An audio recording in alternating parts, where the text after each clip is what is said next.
सो hey everyone, आप लोग का बहुत बहुत स्वागत है आपके अपने यूट्यूब चैनल स्टडी पॉइंट रहा में। तो गाइज आप लोगों के लिए मैं लेकर आई हूँ ज्योग्राफी का टॉप 100 एमसीक्यू लेकर आई हूँ, जो आप सभी स्टूडेंट के लिए बहुत ज़्यादा इंपॉर्टेंट होने वाला है। आप किसी भी गवर्नमेंट एग्जाम का प्रिपरेशन कर रहे हो तो आपके लिए बहुत इंपॉर्टेंट होने वाला है, चाहे वो आप एसएससी का कर रहे हो, रेलवे के एग्जाम का कर रहे हो, यूपीएससी बीपीएससी किसी भी एग्जाम का आप प्रिपरेशन कर रहे हो स्टेट लेवल का, तो आपके लिए इंपॉर्टेंट होने वाला है। एंड आप सभी स्टूडेंट से ये रिक्वेस्ट है कि प्लीज़ वीडियो को एंड तक जरूर देखिए एंड कोशिश करिए कि आपसे कितना ज़्यादा क्वेश्चन करेक्ट होता है, ये आप कमेंट करके मुझे ज़रूर बताइएगा, ठीक है? तो चलिए बिना देर के स्टार्ट करते हैं और अपने पहले क्वेश्चन की तरफ बढ़ते हैं। तो आज का हमारा पहला प्रश्न है, क्वेश्चन नंबर 1 है। क्वेश्चन नंबर 1 हमसे कह रहा है कि भारत की पूर्वी घाट की औसत ऊंचाई निम्नलिखित में से कितनी है? तो भारत के पूर्वी घाट की औसत ऊंचाई 600 मीटर है, तो ऑप्शन ए हमारा करेक्ट आंसर हो जाएगा।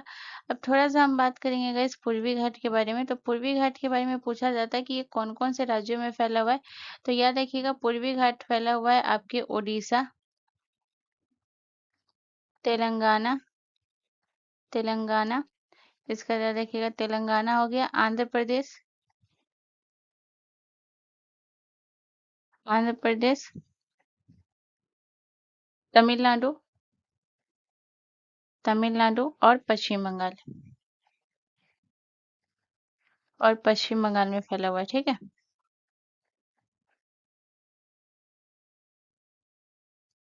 पश्चिम बंगाल में फैला है। तो ये जो है ये आप राज्य याद रखिएगा। इसके अलावा याद रखिएगा कि जो पूर्वी घाट की पूछा जाता है कि सबसे सर्वोच्च चोटी कौन सी है? सर्वोच्च चोटी। तो याद रखिएगा, बहुत लोगों को लग रहा है कि पूर्वी घाट की सबसे ऊंची चोटी महेंद्रगिरी है। तो महेंद्रगिरी पहले ये चोटी हुआ करती थी, लेकिन अब जो है महेंद्रगिरी नहीं है। तो अब पूर्वी घाट की सबसे ऊंची चोटी कौन सी है? तो अब पूर्वी घाट की सबसे ऊंची चोटी जो है ये जिंदगारा है, ठीक है ना? कौन सी है? जिंदगारा, जिंदगारा, ठीक है।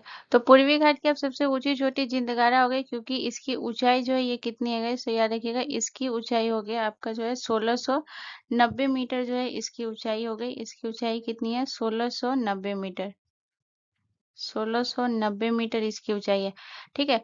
पूर्वी घाट की सबसे ऊंची चोटी थी महेंद्रगिरी, जो कि अब महेंद्रगिरी नहीं है, ठीक है। महेंद्रगिरी के बारे में आपको क्या याद रखना है? महेंद्रगिरी ये उड़ीसा की दूसरी सबसे ऊंची चोटी है, ठीक है, और इसकी ऊंचाई 1501 मीटर है। ओडिशा की दूसरी सबसे ऊंची चोटी,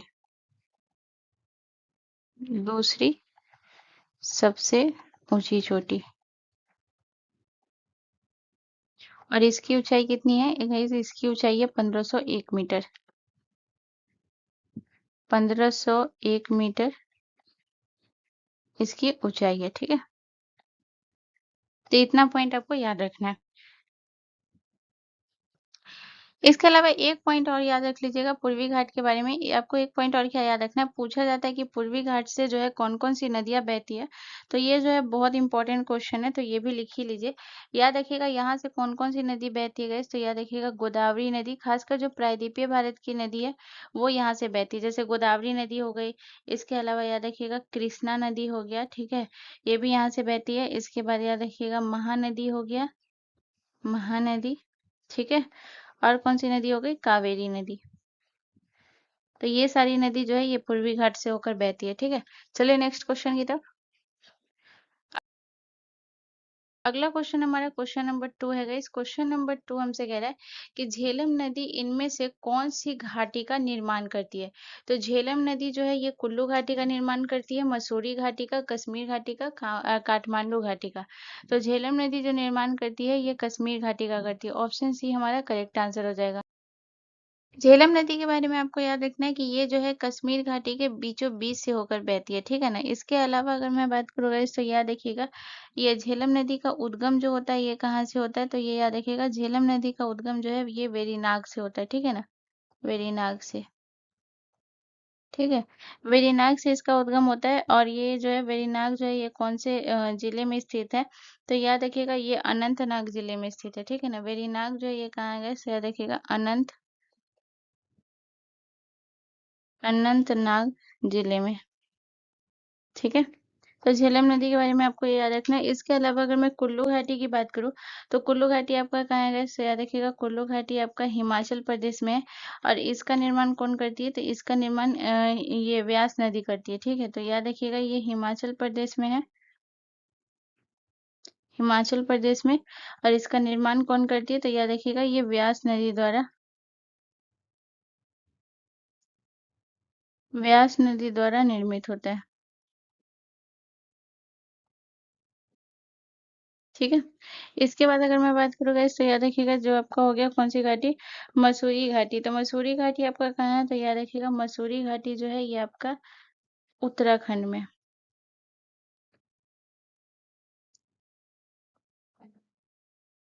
उत्तराखंड में, ठीक है। इसके बाद याद रखिएगा, आपका जो है कौन सा हो गया? काठमांडू घाटी।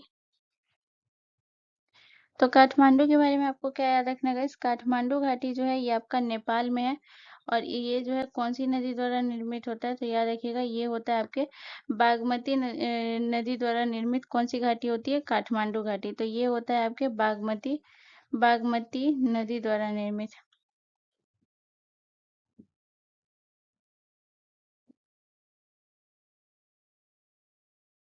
ठीक है। चलिए नेक्स्ट क्वेश्चन की तरफ। अगला क्वेश्चन हमारा क्वेश्चन नंबर 3 है। क्वेश्चन नंबर 3 हमसे कह रहा है कि किस स्थान पर हरिकोटा द्वीप स्थित है? तो हरिकोटा द्वीप जो है ये महानदी के मुहाने के समीप है, चिल्का झील के समीप है, गोदावरी के मुहाने के समीप है, या फिर पुलिकट झील के समीप है। तो गाइस, इसका जो करेक्ट आंसर हो जाएगा वो हो जाएगा ऑप्शन डी, हमारा करेक्ट आंसर हो जाएगा।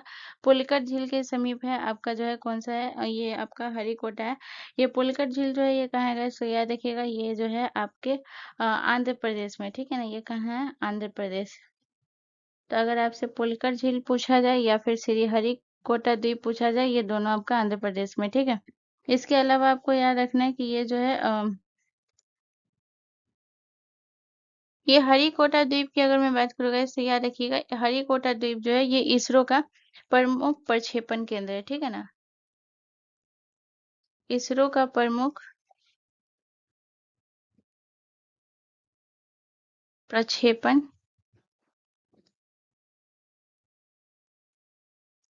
प्रक्षेपण केंद्र है, ठीक है। जो कि यहाँ पे क्या है? यहाँ पे है सतीश धवन अंतरिक्ष केंद्र, ठीक है ना? सतीश धवन,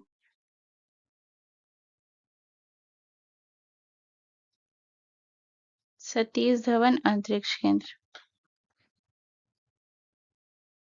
सतीश धवन अंतरिक्ष केंद्र, ठीक है।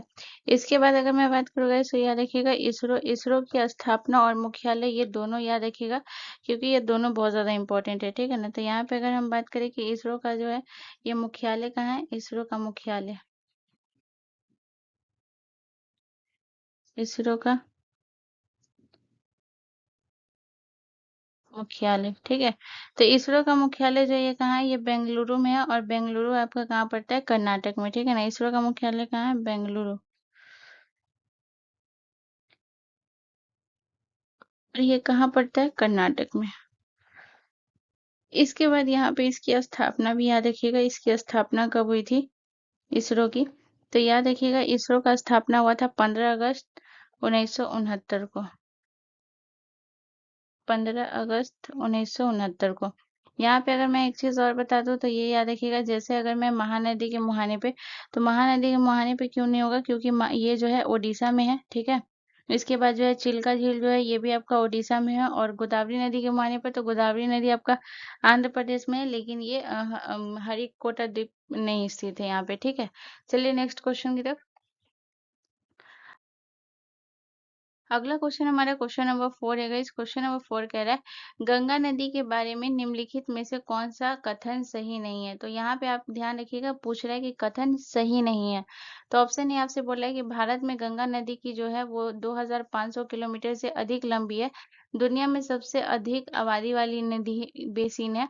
ऑप्शन बी आपसे कह रहा है कि गंगा नदी हिमालय से बहती हुई बंगाल की खाड़ी तक जाती है।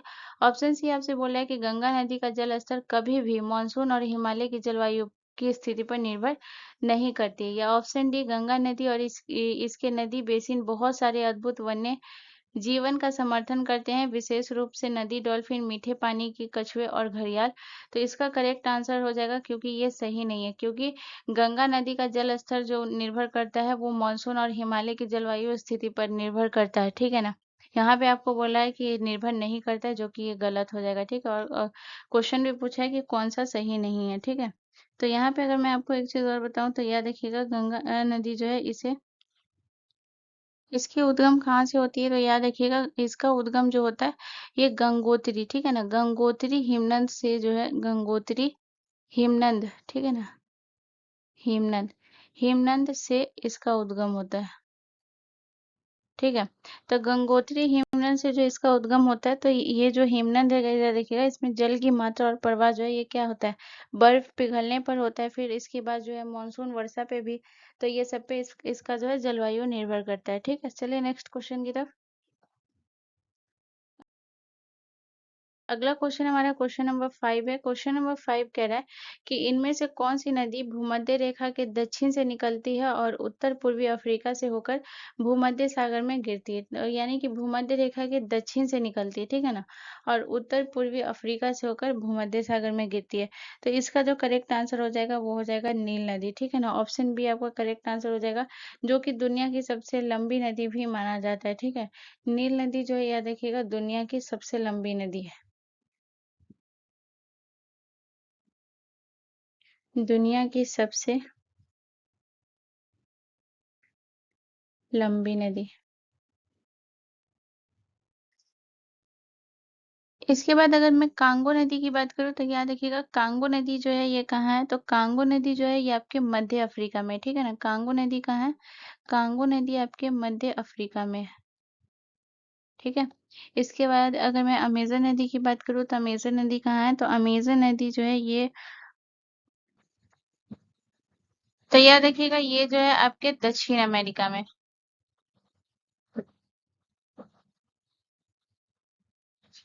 ठीक है। इसके बाद अगर मैं लीना नदी की बात करूँ तो याद रखिएगा लीना नदी जो है ये रूस में, ठीक है। लीना नदी कहाँ है, लीना नदी आपके रूस में है। चलिए नेक्स्ट क्वेश्चन की तरफ। अगला क्वेश्चन हमारा क्वेश्चन नंबर 6 है। इस क्वेश्चन नंबर 6 कह रहा है कि भारत में कृषि कैलेंडर के संदर्भ में औस, अमन और बोरो शब्द क्या दर्शाता है। तो औस, अमन और बोरो शब्द जो दर्शाता है guys, ये हमेशा ये तीन शब्द जो है ये किससे जुड़ा रहेगा, ये जुड़ा रहेगा पश्चिम बंगाल से, ठीक है ना। ऑप्शन डी हमारा करेक्ट आंसर हो जाएगा, क्योंकि ये पश्चिम बंगाल से इसलिए जुड़ा हुआ है क्योंकि पश्चिम बंगाल में जो है एक साल में तीन किस्म की चावल बोई जाती है, एक साल में तीन किस्म की, तीन किस्म के चावल बोई जाती है, ठीक है। तीन किस्म की चावल बोई जाती है, जो कि औस, अमन और बोरो है, ठीक है ना। जो कि क्या है ये, औस, अमन और बोरो। यहाँ पे अगर मैं बात करूँ तो ये सब का जो है बुआई और कटाई का समय आपको याद रखना है, ठीक है ना। अगर मैं औस की बात करूँ तो औस की जो बुआई होती है ये कब होती है, औस, ठीक है ना। तो इसकी अगर मैं बुआई की बात करूँ, ठीक है, तो औस की बुआई जो होती है ये होती है आपके जो है मार्च और अप्रैल में इसकी बुआई होती है, मार्च अप्रैल में। और इसके बाद अगर मैं कटाई की बात करूँ, इसकी कटाई कब होती है, तो याद रखिएगा इसकी कटाई होती है जुलाई अगस्त में, जुलाई अगस्त में, ठीक है। ये औस के बारे में याद रखिएगा। इसके बाद आपको याद रखना है अमन के बारे में। तो यहाँ पे मैं सीधा ना बुआई के लिख देती हूँ, ठीक है ना, इससे आपको पता होगा। बुआई जो है अमन का बुआई जो होता है ये जून जुलाई मानसून के समय होता है, ठीक है ना, जून जुलाई। जून जुलाई में आपका क्या हो जाता है, मानसून हो जाता है। जून जुलाई में जो है इसकी बुआई होती है। और अगर मैं इसकी कटाई की बात करूँ तो इसकी कटाई कब होती है, तो इसकी कटाई होती है नवंबर दिसंबर में इसकी कटाई होती है, ठीक है ना। इसकी कटाई कब होती है, नवंबर, नवंबर दिसंबर में। अब लास्ट आपका बचेगा कौन सा है, बोरो, औस, अमन, बोरो। तो बोरो जो है ये कब होता है, ये होता है आपका जो है बर्फीली टाइम में होता है, जब ये आपका होता है नवंबर जनवरी में, नवंबर, नवंबर से जनवरी के बीच जो है ये इसकी बुआई होती है। और इसकी कटाई जो होती है वो होती है आपका जो है अप्रैल मई में। तो ये सर्दियों के समय होता है, ठीक है ना, अप्रैल मई में। तो बुआई और कटाई हमेशा याद रखिएगा, ठीक है ना, ये पूछा जाता है। चलिए नेक्स्ट क्वेश्चन की तरफ। अगला क्वेश्चन हमारा क्वेश्चन नंबर 7 है गाइस। क्वेश्चन नंबर 7 कह रहा है भारत में कितने जीव मंडल आरक्षित क्षेत्र है। तो भारत में कितने जीव मंडल आरक्षित क्षेत्र है, तो इसका करेक्ट आंसर हो जाएगा ऑप्शन बी, ठीक है ना, 18 जीव मंडल आरक्षित क्षेत्र है। इसके बारे में आपको क्या याद रखना है गाइस, सबसे पहले आपको याद रखना है कि ये जो है इसकी शुरुआत कब हुई थी। तो राष्ट्रीय जीव मंडल आरक्षित कार्यक्रम की जो शुरुआत हुई थी गाइस, याद रखिएगा 1986 में हुई थी, ठीक है ना। तो यहाँ पे आपको लिखना है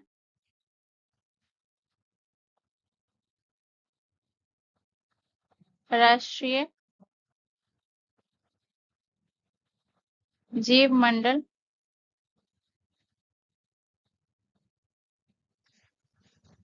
जीव मंडल आरक्षित कार्यक्रम, आरक्षित कार्यक्रम। तो जीव मंडल आरक्षित कार्यक्रम की शुरुआत आपको याद रखना है, जो कि बहुत इंपॉर्टेंट है। तो याद रखिएगा जीव मंडल आरक्षित कार्यक्रम की शुरुआत हुई थी 1986 में, इसकी शुरुआत हुई थी। और इसी के टाइम में जो है पहला जीव मंडल आपका आरक्षित क्षेत्र कौन सा बना था, आपका जो है नीलगिरी, ठीक है ना, जो कि आपके तमिलनाडु में स्थित है, केरल और कर्नाटक। तो याद रखिएगा पहला आरक्षित क्षेत्र जो घोषित किया गया था, पहला आरक्षित क्षेत्र जो घोषित हुआ था वो कौन हुआ था, तो वो हुआ था आपका ये नीलगिरी, नीलगिरी, जो कि आपके जो है ये कब घोषित हुआ था, ये भी 1986 में ये घोषित हुआ था। इसके अलावा आपको नीलगिरी के बाद में याद रखिएगा ये कहाँ है, तो ये आपके जो है तमिलनाडु में है, ठीक है। कौन कौन से राज्य में ये फैला हुआ है, तमिलनाडु हो गया, इसके बाद जो है कर्नाटक हो गया और केरल हो गया, ये 3 राज्यों में फैला हुआ है, ठीक है ना। तो ये जो है पहला आपका नीलगिरी जो है ये आपका पहला ये आरक्षित क्षेत्र घोषित किया गया था, ठीक है। इसके बाद जो है पहला पॉइंट ये याद रखिएगा। इसके बाद जो है दूसरा पॉइंट आपको क्या याद रखना है, दूसरा पॉइंट याद रखना है कि जो ये आपका जो है यूनेस्को ने जो है एक प्रोग्राम की शुरुआत की थी, जो कि पूछा जाता है। तो यूनेस्को ने कौन सी प्रोग्राम की शुरुआत की थी, तो याद रखिएगा यूनेस्को ने मैन एंड बायोस्फीयर प्रोग्राम की शुरुआत की थी, ठीक है ना। यूनेस्को ने man and biosphere, biosphere, biosphere programme,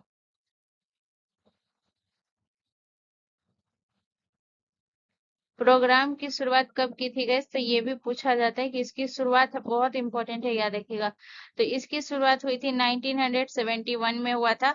और इसके तहत जो है 12 ऐसे जो जीव मंडल आरक्षित क्षेत्र है जिसे यूनेस्को के मैन एंड बायोस्फीयर प्रोग्राम के तहत उसे घोषित किया गया, ठीक है ना, 12 ऐसे स्थल को। इसके बाद जो है सबसे पहला जो है जो घोषित किया गया था, पहला आरक्षित क्षेत्र जो है ये नीलगिरी है, पहला आरक्षित क्षेत्र। इसके बाद याद रखिएगा अंतिम अंतिम जीव मंडल आरक्षित क्षेत्र जो है वो कौन सा है, जीव मंडल आरक्षित क्षेत्र, क्षेत्र क्षेत्र। तो अंतिम जीव मंडल आरक्षित क्षेत्र जो है ये आपका कौन सा हो गया, ये हो गया आपका जो है ये पन्ना, ठीक है ना, जो कि आपका कहाँ है गाइस, याद रखिएगा पन्ना मध्य प्रदेश में, पन्ना राष्ट्रीय उद्यान, पन्ना, जो कि आपका कहाँ है, ये आपको याद रखना है मध्य प्रदेश में। और ये आपका कैमा अजय मंडल आरक्षित क्षेत्र है। तो पन्ना जो है ये आपका 18वां आरक्षित क्षेत्र है, जो कि ये कितने हैं, 18 है, ठीक है। चलिए नेक्स्ट क्वेश्चन की तरफ। अगला क्वेश्चन हमारा क्वेश्चन नंबर 8 है। क्वेश्चन नंबर 8 कह रहा है कि भारत की मानक भूमध्य रेखा निम्नलिखित में से कौन सी है। तो भारत की मानक भूमध्य रेखा जो है ये साढ़े 82 डिग्री पूर्वी देशांतर है। तो ऑप्शन आपका कौन सा हो जाएगा, डी करेक्ट आंसर हो जाएगा, साढ़े 82 डिग्री पूर्वी देशांतर। याद रखिएगा ये जो है भारतीय मानक समय निर्धारित करने के लिए जो है इसका उपयोग किया जाता है। साढ़े 82 डिग्री कब माना जाता है, इसका जो है उपयोग कब किया जाता है, भारतीय मानक समय निर्धारण के लिए, भारतीय मानक समय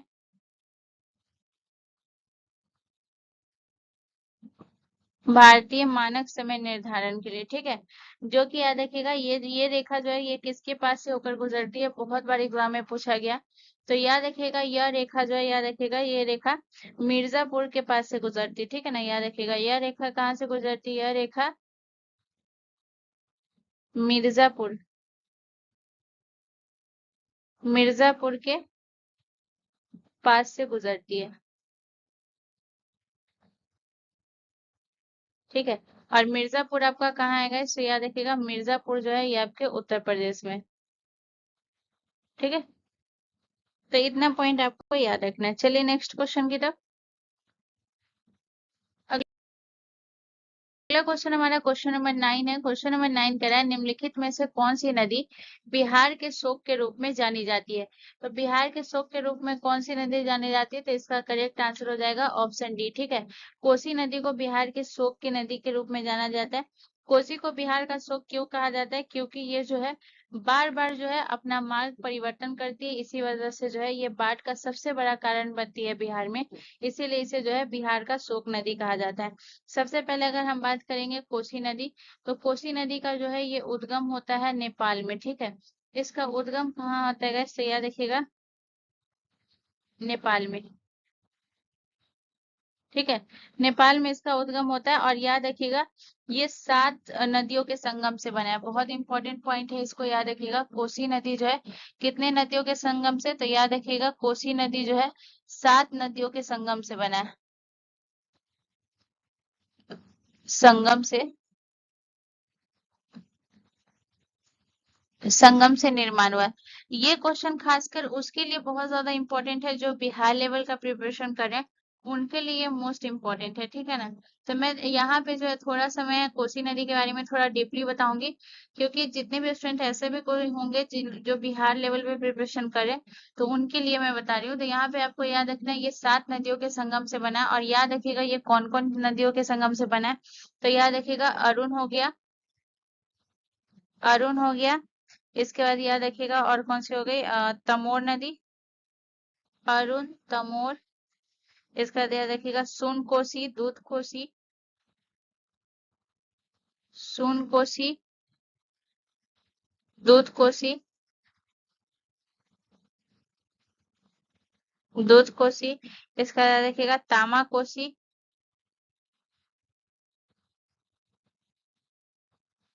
तामा कोसी। और इसका बाद याद रखिएगा लिखू और इंद्रावती, लिखू और इंद्रावती नदियों के संगम से बना है, इंद्रावती। इसको एक बार जो लोग भी बिहार लेवल से प्रिपरेशन कर रहे हैं, इसको एक बार आप माइंड में जरूर रखिएगा, ठीक है ना। इसके अलावा अगर मैं बात करूँ गाइस, तो याद रखिएगा ये जो है भारत में जब ये प्रवेश करती है, नेपाल में इसका उद्गम होता है, तो ये भारत में प्रवेश करती है। तो भारत में प्रवेश ये कहाँ पे करती है, तो याद रखिएगा ये भारत में जो प्रवेश करती है ये भीमनगर में। तो याद रखिएगा भारत में प्रवेश जो करती है, भारत में प्रवेश, तो भारत में ये प्रवेश कहाँ करती है, तो याद रखिएगा भीमनगर,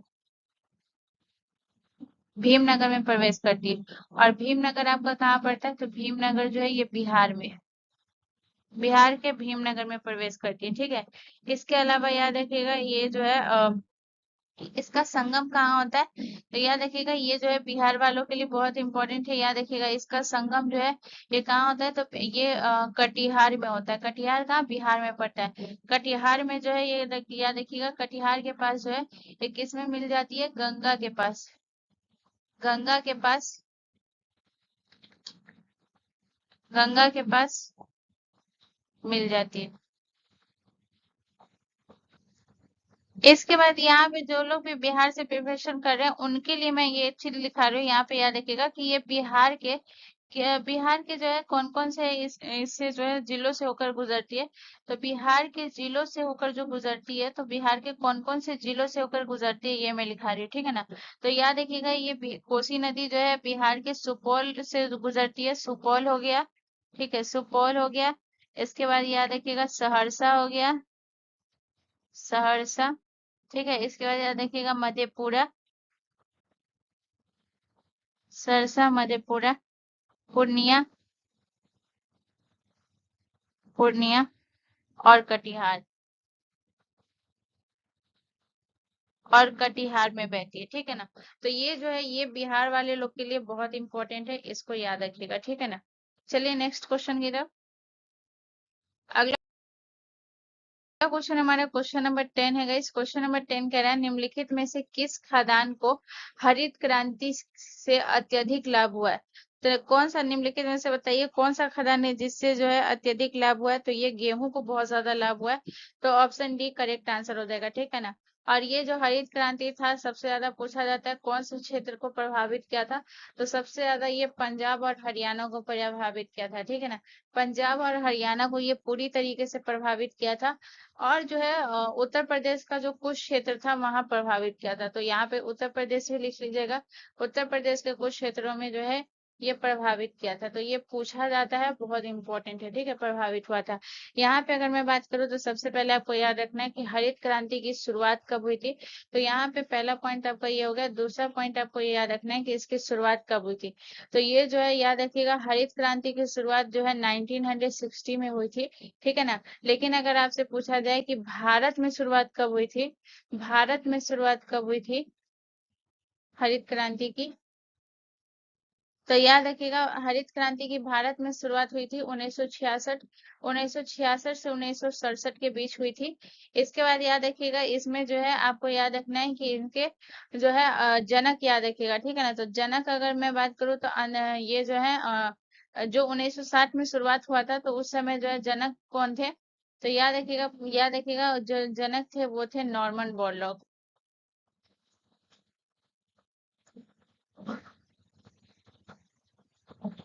नॉर्मन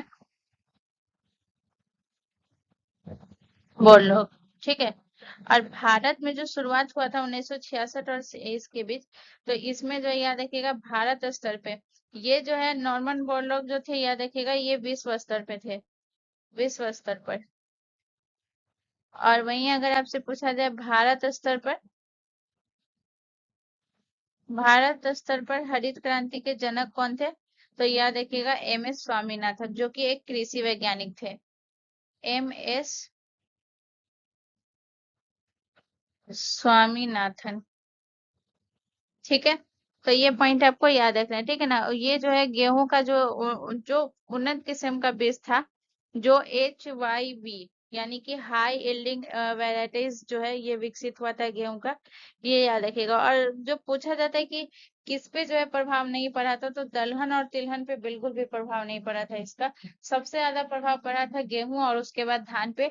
कौन सा क्षेत्र में सबसे ज्यादा ये प्रभावित हुआ था, तो पंजाब हरियाणा और उत्तर प्रदेश को सबसे ज्यादा प्रभावित किया था। भारत पे कब स्टार्ट हुआ था, विश्व पे कब स्टार्ट हुआ, ये दोनों पॉइंट याद रखिएगा, ठीक है। चलिए नेक्स्ट क्वेश्चन की तरफ चलते हैं।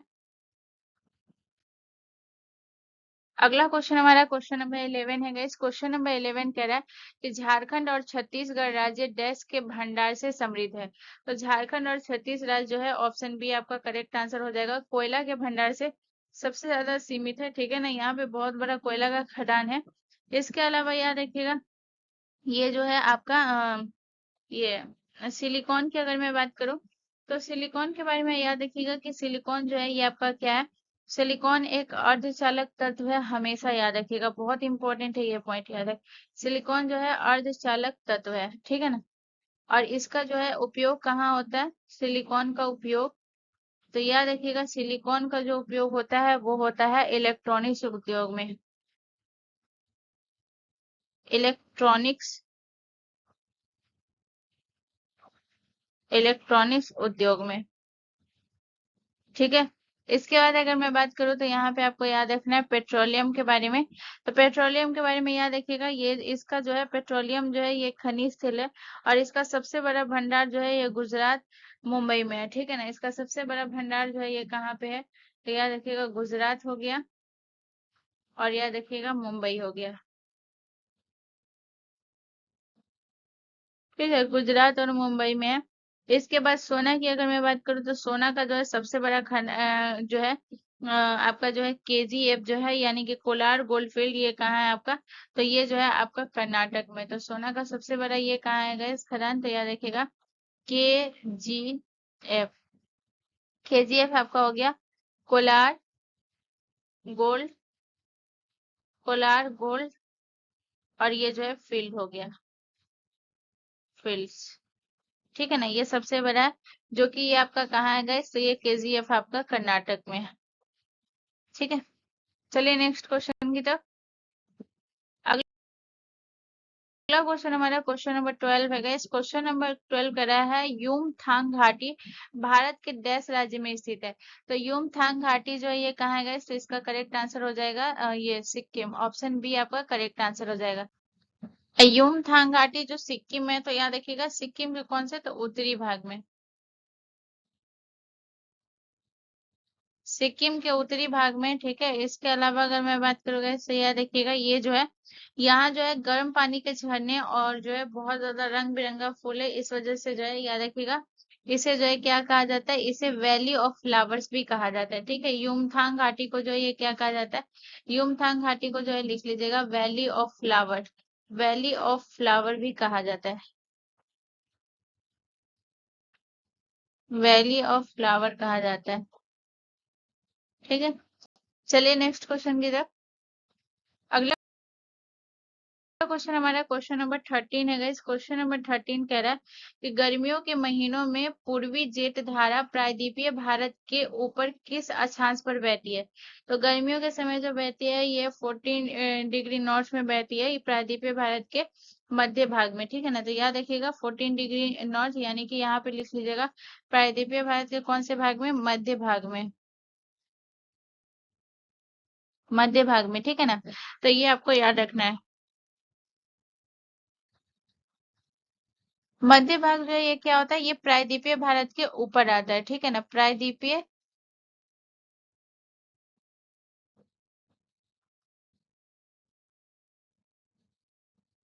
प्रायद्वीपीय भारत के ऊपर आता है, जो कि आपका कौन सा हिस्सा पड़ गया, ये आपके कर्नाटक, कर्नाटक का हिस्सा हो गया, कर्नाटक और आंध्र प्रदेश का हिस्सा हो गया। ठीक है ना, कर्नाटक और आंध्र प्रदेश, आंध्र प्रदेश का हिस्सा हो गया। ठीक है, चलिए नेक्स्ट क्वेश्चन की तरफ। अगला क्वेश्चन हमारा क्वेश्चन नंबर 14 है गाइस। क्वेश्चन नंबर 14 कह रहा है कि निम्नलिखित में से मन्नार की खाड़ी कहाँ स्थित है। तो ऑप्शन ए आपका जो है ये भारत के दक्षिण पूर्वी सिरे और श्रीलंका के दक्षिणी तट पे, या फिर दक्षिण पूर्वी सिरे श्रीलंका के पूर्वी तट पे, या फिर दक्षिण पूर्वी सिरे श्रीलंका के उत्तरी पश्चिमी तट पे है, या फिर श्रीलंका के पश्चिमी तट पे। तो हमेशा याद रखिएगा, पहला तो ये याद रखिएगा कि ये भारत के दक्षिण पूर्वी सिरे के श्रीलंका के कौन से तट पर, श्रीलंका के दक्षिणी तट के बीच स्थित है। ठीक है ना, मन्नार की खाड़ी। तो ऑप्शन ए हमारा करेक्ट आंसर हो जाएगा। ठीक है, चलिए नेक्स्ट क्वेश्चन की तरफ। अगला क्वेश्चन हमारा क्वेश्चन नंबर 15 है। क्वेश्चन नंबर 15 कह रहा है कि निम्नलिखित में से कौन भारत और पाकिस्तान के बीच सीमा पार नदी है। तो भारत और पाकिस्तान के बीच सीमा पार नदी कौन सी है, तो आपका जो है ऑप्शन सीमा पार नदी नहीं है। ठीक है ना, तो बोल रहा है कि सीमा पार नदी नहीं है, तो झेलम नदी, व्यास नदी, रावी या फिर सिंधु। तो व्यास नदी नहीं है। ऐसे तो यहाँ पे आप बोलेंगे कि ये जो है ये व्यास नदी कैसे नहीं है, क्योंकि ये भी आपका पाकिस्तान में है, तो ये गिरती है पाकिस्तान में। ठीक है ना, लेकिन अगर आप व्यास नदी के बारे में आप ध्यान से पढ़ेंगे तो यहाँ पे जो है आपको व्यास नदी के बारे में याद रखना है। व्यास नदी जो है ये पूरी तरीके से भारत में ही रहती है। भारत में क्यों रहती है, क्योंकि ये जो है सतलज नदी से मिल जाती है। तो याद रखिएगा इसका व्यास नदी का जो उद्गम होता है ये पूरी तरीके से भारत में, क्योंकि इसका उद्गम जो होता है, उद्गम जो होता है ये हिमाचल प्रदेश से इसका उद्गम होता है। ठीक है, हिमाचल प्रदेश से इसका उद्गम होता है। इसके बाद याद रखिएगा ये जो है हिमाचल प्रदेश के रोहतांग दर्रा भी लिख लीजिए। ठीक है ना, रोहतांग दर्रा, रोहतांग दर्रा के, रोहतांग दर्रा के पास से जो है इसका उद्गम होता है। ठीक है, उसके बाद जो है इसका संगम हो जाता है सतलज नदी में। ठीक है, सतलज नदी में इसका संगम हो जाता है, और संगम इसका कहाँ हो जाता है, पंजाब में। तो ये पूरी तरीके से तो भारत में ही हुई। ठीक है ना, तो ये कैसे पाकिस्तान के पार हुई, तो ये जो है संगम इसका पंजाब में हरीके में, हरीके में। ठीक है ना, पंजाब के हरीके में जो है ये किससे मिल जाती है, सतलज से, सतलज से मिल जाती है। ठीक है, तो ऑप्शन बी आपका करेक्ट आंसर होगा। इसके बाद जो है इसके बारे में आप एक चीज और याद रखिएगा कि ये जो है दो राज्यों में बहती है। पहला तो ये हो गया पंजाब और जो है हिमाचल में बहती है। ठीक है। इसके बाद आपको याद रखना है कि इसका जो है लंबाई याद रख लीजिएगा। इसका लंबाई है 470 किलोमीटर। ब्यास नदी की लंबाई कितनी है? 470 किलोमीटर। ठीक है। अब थोड़ा सा हम देख लेते हैं जो आपकी बाकी नदी है। अब जैसे पाकिस्तान और जो है भारत और पाकिस्तान के जो है पार नदी कौन कौन सी है ये आपको याद रखना है। तो भारत और पाकिस्तान के पार नदी जो हो गई झेलम नदी, रावी नदी, सिंधु नदी हो गई। सिंधु नदी जो है तिब्बत में इसका उद्गम होता है। ठीक है। इसके बाद जो है ये जम्मू कश्मीर से होकर जो है ये किसमें प्रवेश करती है? पाकिस्तान में प्रवेश करती है। और ये पाकिस्तान की राष्ट्रीय नदी भी है सिंधु नदी। ठीक है।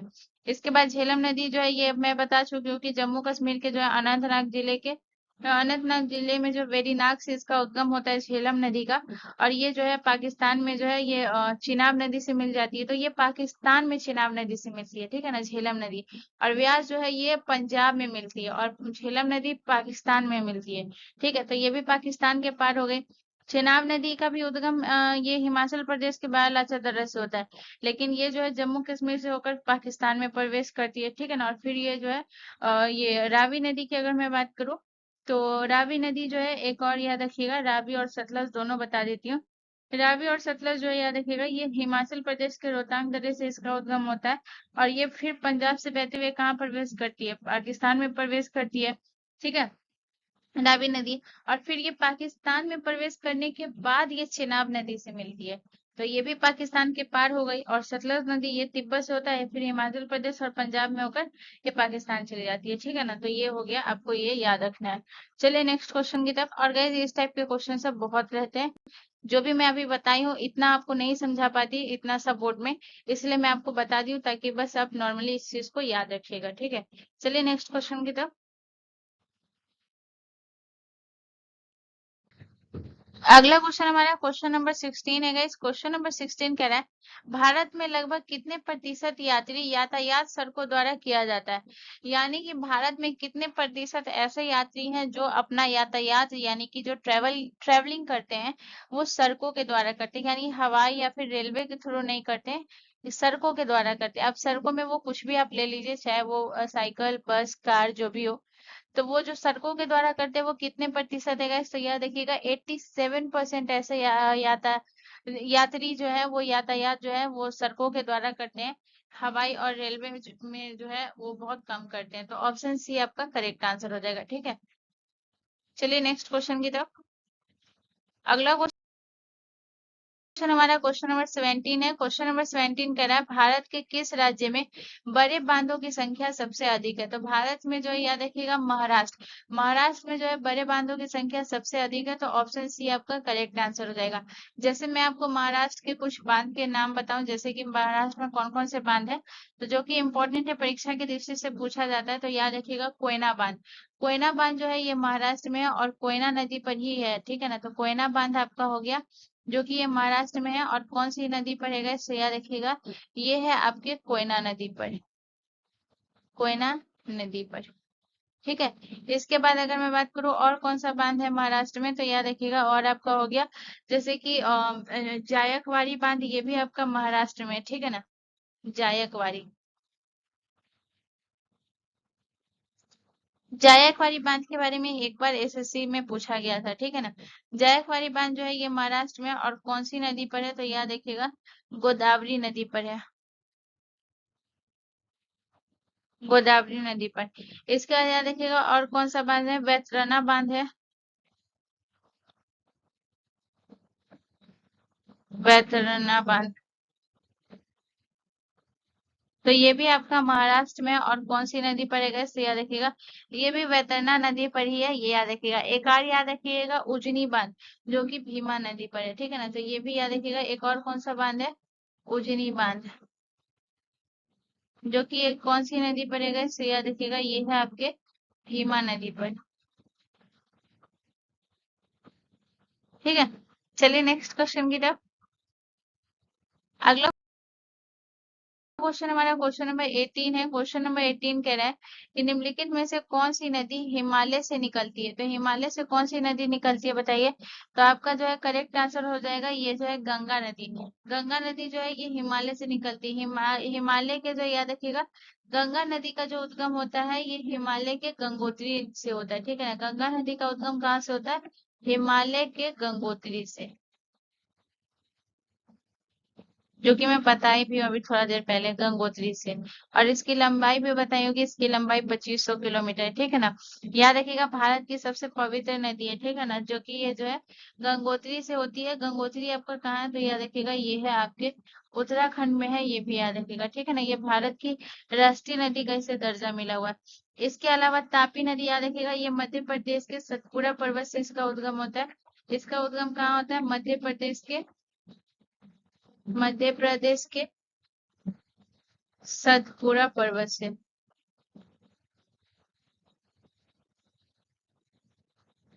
मध्य प्रदेश के सतपुड़ा पर्वत से। इसके बाद अगर मैं बात करूं नर्मदा नदी के बारे में, गाइस तो याद रखिएगा नर्मदा नदी का होता है मध्य प्रदेश के अमरकंटक से, अमरकंटक पहाड़ी से। मध्य प्रदेश के अमरकंटक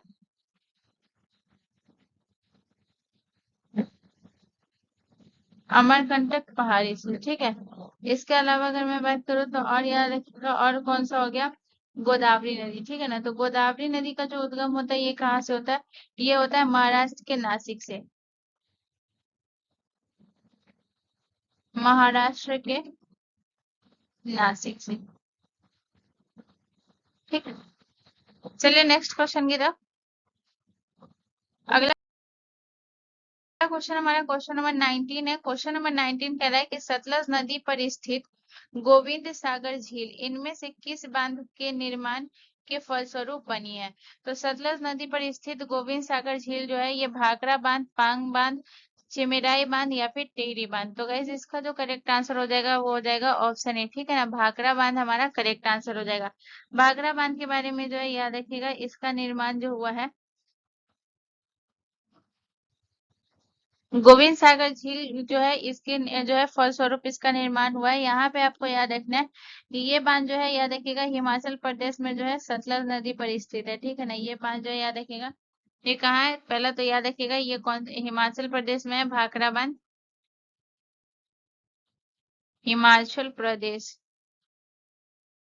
कौन सी नदी पर है guys? तो याद रखिएगा भाखड़ा बांध जो है ये आपके सतलज नदी पर है।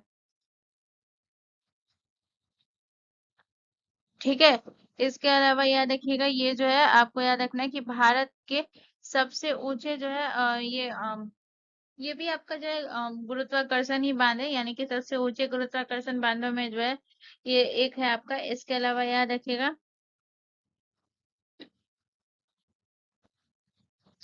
टेहरी बांध। ठीक है ना, टेहरी बांध भी बहुत इंपॉर्टेंट है, याद रखिएगा ये भागीरथी नदी पर है। ठीक है ना, ये कौन सी नदी पर है? भागीरथी, भागीरथी नदी पर स्थित है। ठीक है ना, और भागीरथी नदी जो है ये आपका कहाँ है?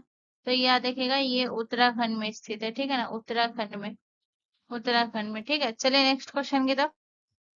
अगला क्वेश्चन हमारा क्वेश्चन नंबर 20 है। इस क्वेश्चन नंबर 20 कह रहा है निम्न में से कौन से महीनों का समूह उत्तर भारत में सबसे ठंडा होता है।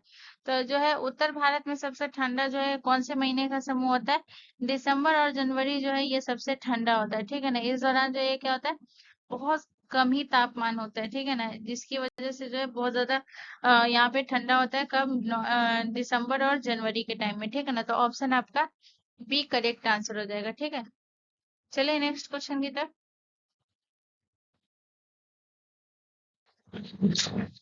अगला क्वेश्चन हमारा क्वेश्चन नंबर 21 है। इस क्वेश्चन नंबर 21 कह रहा है कि वर्धा निम्नलिखित में से किस नदी की सहायक नदी है। तो वर्धा जो है ये गोदावरी की सहायक नदी है, नर्मदा की, तापी की या फिर महानदी की। तो गाइज इसका जो करेक्ट आंसर हो जाएगा वो हो जाएगा ऑप्शन ए, हमारा करेक्ट आंसर हो जाएगा। वर्धा जो है ये गोदावरी नदी की सहायक नदी है, तो ऑप्शन ए हमारा करेक्ट आंसर हो जाएगा। ठीक है, इसके अलावा अगर मैं बात करूँ गाइज तो यहाँ पे आपको याद रखना है गोदावरी नदी के बारे में। गोदावरी नदी के बारे में आपको याद रखना है कि इसकी जो है लंबाई कितनी है। तो याद रखिएगा गोदावरी नदी की लंबाई, इसकी लंबाई है 1400, 65 किलोमीटर, ठीक है। इसके अलावा याद रखिएगा, ये मैं आपको पहले भी बताया कि गोदावरी नदी का जो उद्गम होता है ये महाराष्ट्र के नासिक जिले में होता है। इसके अलावा याद रखिएगा, ये नदी जो है इसे जो है दक्षिण गंगा के नाम से भी जानते हैं या फिर बूढ़ी गंगा के नाम से भी जानते हैं, ठीक है। गोदावरी नदी को जो है याद रखिएगा दक्षिण गंगा, दक्षिण गंगा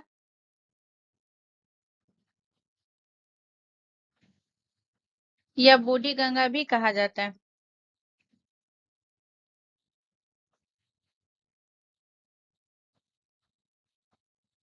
ठीक है।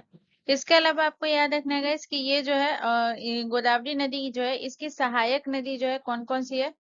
गोदावरी की सहायक नदी, सहायक नदियां, तो याद रखिएगा मंजीरा नदी ये गोदावरी की सहायक नदी है, मंजीरा हो गई, ठीक है, मंजीरा नदी हो गई। इसके बाद याद रखिएगा पेन गंगा नदी हो गया, पेन गंगा, ठीक है। इसके अलावा याद रखिएगा वेन गंगा हो गया, वेन गंगा नदी हो गई। इसके बाद याद रखिएगा इंद्रावती हो गया, ये भी गोदावरी की सहायक नदी है, इंद्रावती, ठीक है। इसके बाद याद रखिएगा और कौन सी हो गई, प्राणहिता, प्राणहिता नदी, ठीक है ना। और इसमें से अगर पूछा जाए कि गोदावरी की सबसे बड़ी सहायक नदी कौन सी है, तो मंजीरा नदी जो है याद रखिएगा ये गोदावरी की सबसे बड़ी सहायक नदी है, गोदावरी की सबसे बड़ी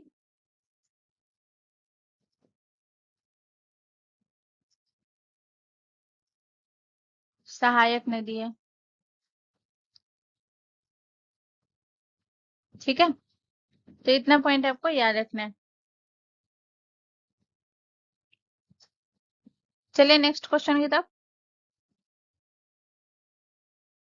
अगला क्वेश्चन हमारा क्वेश्चन नंबर 22 है। क्वेश्चन नंबर 22 कह रहा है कि भारत में मानसून से वर्षा प्राप्त करने वाला पहला राज्य कौन सा है। तो भारत से मानसून से वर्षा प्राप्त करने वाला जो पहला राज्य है वो केरल है, ठीक है ना। ऑप्शन बी हमारा करेक्ट आंसर हो जाएगा। यहाँ पे जो है आपको क्या याद रखना है, ये जो केरल है गाइस, तो केरल में 1 जून के आसपास जो है ये मानसून पहुंचता है। ये मानसून जो है ये कब पहुंचता है, केरल में 1 जून के आसपास ये मानसून पहुंचता है केरल के तट पर। इसके बाद जो है ये अरब सागर के माध्यम से जो है ये क्या होता है, ये जो है सबसे पहले ये किससे टकराता है, पश्चिमी घाट से टकराता है, ठीक है ना। इसके बाद जो है ये पूरे भारत में ये होता है। यहाँ पे एक चीज याद रखिएगा कि ये जो है मानसून जो पहले प्राप्त होता है वो होता है केरल से होता है, और अंतिम जो है विदा कहाँ से हो जाता है, तो लास्टली ये अंतिम इसका कहाँ से है, राजस्थान से, ठीक है। चलिए नेक्स्ट क्वेश्चन की तरफ। अगला क्वेश्चन हमारा क्वेश्चन नंबर 23 है गाइस। क्वेश्चन नंबर 23 कह रहा है प्रशांत महासागर और आर्कटिक महासागर के बीच पाए जाने वाले जल मध्य का नाम क्या है, जो रूस के सुदूर पूर्व के चुकची प्रायद्वीप को अलास्का के सीवाट प्रायद्वीप से अलग करता है। अगर आप इतना भी याद रहता, आपको पता होता कि प्रशांत महासागर और आर्कटिक महासागर के बीच पाया जाने वाला जल मध्य कौन सा है, तो इसका करेक्ट आंसर हो जाएगा गाइस, याद रखिएगा बेरिंग जल मध्य, ऑप्शन डी हमारा करेक्ट आंसर हो जाएगा, ठीक है ना। जो ये रूस के जो है याद रखिएगा किसको, सुदूर पूर्व के चुकची प्रायद्वीप को अलास्का के सीवाट प्रायद्वीप से अलग करता है, ठीक है। तो ये हो गया। इसके बाद अगर मैं बात करूंगा तो याद रखिएगा ये जो है फ्लोरिडा जलमंत्रो मध्य, तो फ्लोरिडा जलमंत्रो मध्य जो है ये क्या होता है, फ्लोरिडा जलमंत्रो मध्य ये मेक्सिको की खाड़ी को अटलांटिक महासागर से जोड़ता है, ठीक है ना। तो याद रखिएगा ये क्या करता है, मेक्सिको के खाड़ी को, मेक्सिको की खाड़ी को अटलांटिक महासागर से जोड़ता है, अटलांटिक, अटलांटिक महासागर, महासागर से जोड़ता है, ठीक है। इसके बाद याद रखिएगा आपका जो है डेविस जलमंडल, डेविस जलमंडल के बारे में क्या याद रखना, तो ये कनाडा और ग्रीनलैंड के बीच में स्थित है, ठीक है। डेविस जलमंडल जो ये किसके बीच स्थित है, कनाडा और ये जो है आपका कौन सा हो गया, ग्रीनलैंड,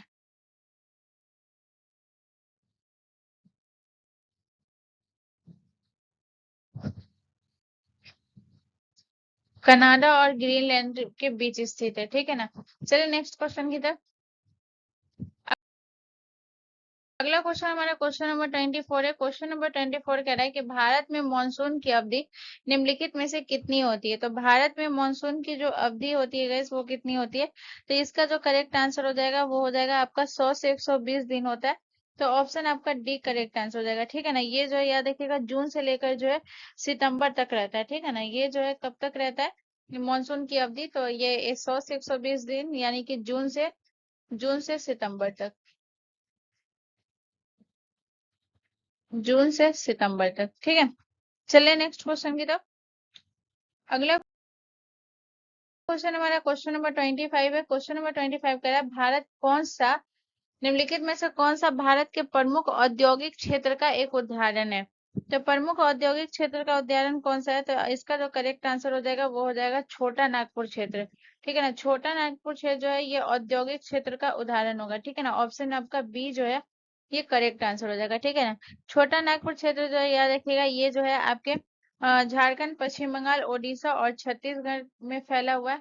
तो पहले अगर मैं छोटा नागपुर क्षेत्र की बात करूंगा इससे याद रखिएगा ये कहाँ कहाँ फैला हुआ है। तो याद रखिएगा ये झारखंड हो गया, झारखंड, पश्चिम बंगाल,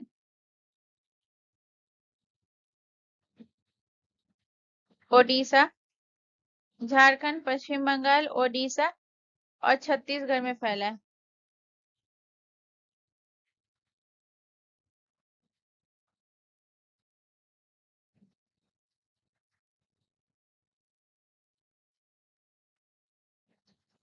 ठीक है, इसके अलावा याद रखिएगा ये जो है यहाँ पे जो है कौन कौन सा भंडार है सबसे ज्यादा। ये खनिजों का भंडार होता है ये क्षेत्र। ठीक है ना, जैसे यहाँ पे कोयला, लोहा, बॉक्साइट ये सब का भंडार यहाँ पे मिलता है। और याद रखिएगा ये भारत का सबसे बड़ा और याद रखिएगा सबसे पुराना औद्योगिक क्षेत्र है। तो याद रखिएगा छोटा नागपुर का क्षेत्र जो है याद रखिएगा ये खनिजों का भंडार है,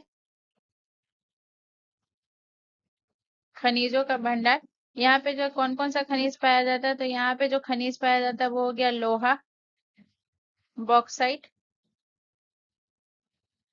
बॉक्साइट, बॉक्साइट। ठीक है, इसके बाद याद रखिएगा लोहा, बॉक्साइट और कौन सा हो गया ये कोयला। ठीक है, इसका याद रखिएगा ये जो है आपके भारत का सबसे बड़ा,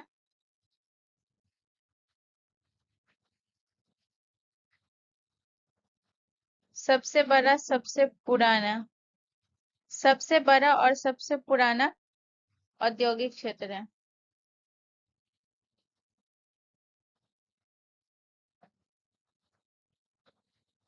ठीक है, चलिए नेक्स्ट क्वेश्चन की तरफ।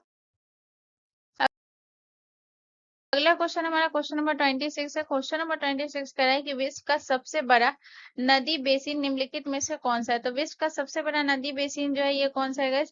तो इसका जो करेक्ट आंसर हो जाएगा वो हो जाएगा अमेजन बेसिन। ठीक है ना, ऑप्शन ए हमारा करेक्ट आंसर हो जाएगा। ये जो है याद रखिएगा ये दक्षिण, अभी मैं बताई भी थी कि अमेजन जो है ये कहाँ है आपका। तो याद रखिएगा ये दक्षिण अमेरिका में स्थित है। ये कहाँ स्थित है, दक्षिण अमेरिका, दक्षिण अमेरिका में स्थित है। ठीक है, और याद रखिएगा ये विश्व का सबसे बड़ा जो है ये जल समृद्धि नदी बेसिन है। ठीक है ना,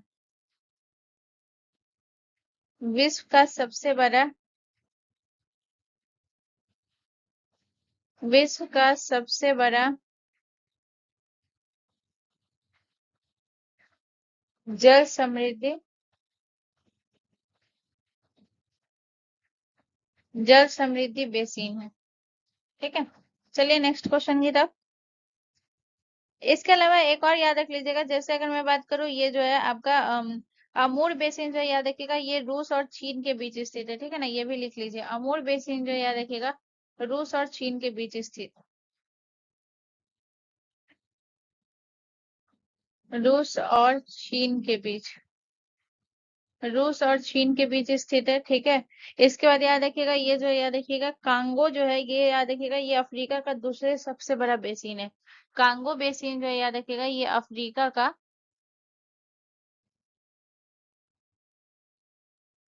अफ्रीका का दूसरा सबसे बड़ा बेसिन है,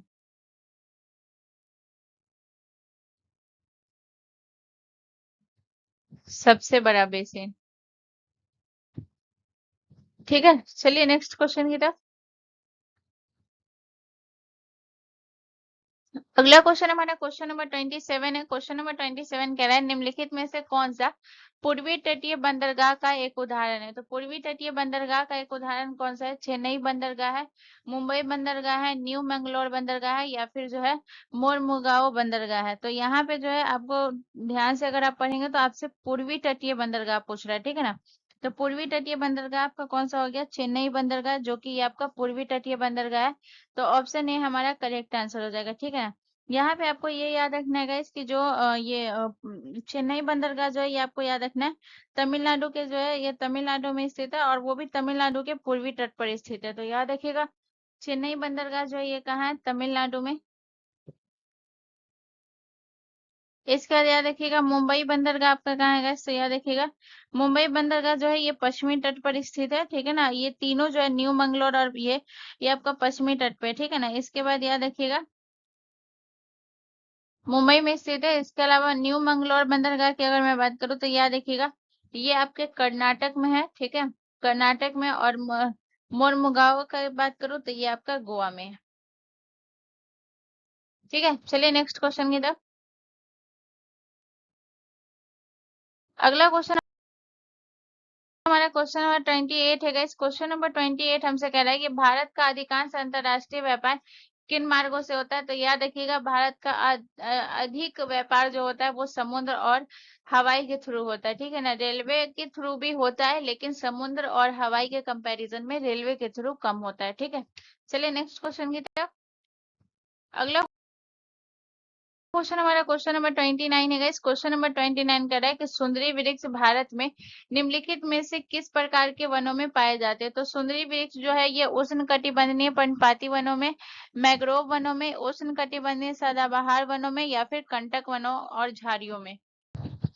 तो सुंदरी वृक्ष जो है ये मैंग्रोव वन की सबसे बड़ी विशेषता है, ठीक है ना। तो यहाँ पे जो है बहुत बार पूछा गया, तो याद रखिएगा ऑप्शन बी जो है ये आपका करेक्ट आंसर हो जाएगा, ठीक है ना। मैंग्रोव वन, और मैंग्रोव वन जो है ये आपका कहाँ है? याद रखिएगा ये जो है आपका सुंदरवन में, यानी कि ये आपका जो है कहाँ पे पड़ता है? ये पश्चिम बंगाल, ठीक है। इसके बाद यहाँ पे अगर मैं बात करूँ guys, तो ये जो है कंटक वनों और झाड़ियों में। तो कंटक वनों और झाड़ियों की अगर मैं बात करूँ guys, तो याद रखिएगा ये शुष्क क्षेत्रों में होते हैं, ठीक है ना। ये कहाँ होते हैं guys? तो याद रखिएगा शुष्क क्षेत्रों में होते हैं,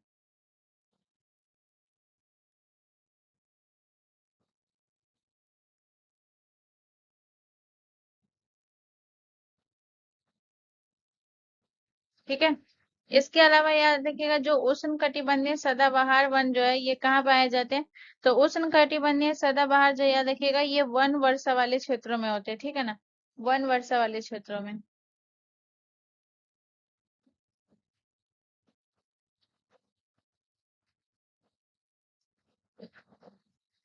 ठीक है। इसके अलावा अगर मैं बात करूँ guys, तो याद रखिएगा उष्ण कटिबंधीय पर्णपाती वन। तो उष्ण कटिबंधीय पर्णपाती वन जो है याद रखिएगा ये जो है गर्म और शुष्क क्षेत्रों में होता है, ठीक है ना, गर्म और शुष्क क्षेत्रों में। इस टाइप का वन जो है ये कहाँ पाया जाता है? गर्म और शुष्क क्षेत्रों में, ठीक है। चलिए नेक्स्ट क्वेश्चन की तरफ। अगला क्वेश्चन हमारा क्वेश्चन नंबर 30 है। क्वेश्चन नंबर 30 कह रहा है निम्नलिखित में से कौन सा जल निकाय पाक जल मड्रू मध्य के सबसे निकट है। तो पाक जल मड्रू मध्य के सबसे निकट है चिल्का झील है, महीम की खाड़ी है, मन्नार की खाड़ी है, या फिर खंबात की खाड़ी है। तो गाइज इसका जो करेक्ट आंसर हो जाएगा ये आपको ध्यान रखना है, इसका करेक्ट आंसर हो जाएगा मन्नार की खाड़ी, ठीक है ना। ये तमिलनाडु और श्रीलंका के बीच स्थित है मन्नार की खाड़ी। तो ऑप्शन सी हमारा करेक्ट आंसर हो जाएगा, पाक जल मड्रू मध्य। ये किसके बीच है गाइस? तो याद रखिएगा तमिलनाडु, तमिलनाडु और श्रीलंका के बीच,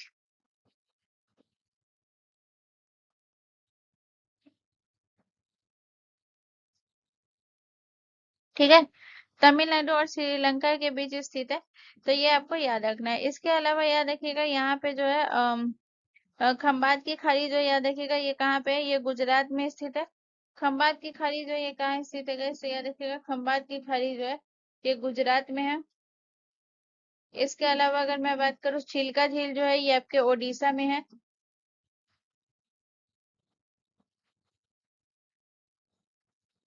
और जो है महिम की खाड़ी की अगर मैं बात करूँ तो ये मुंबई में स्थित है, मुंबई में। ठीक है, चलिए नेक्स्ट क्वेश्चन की तरफ।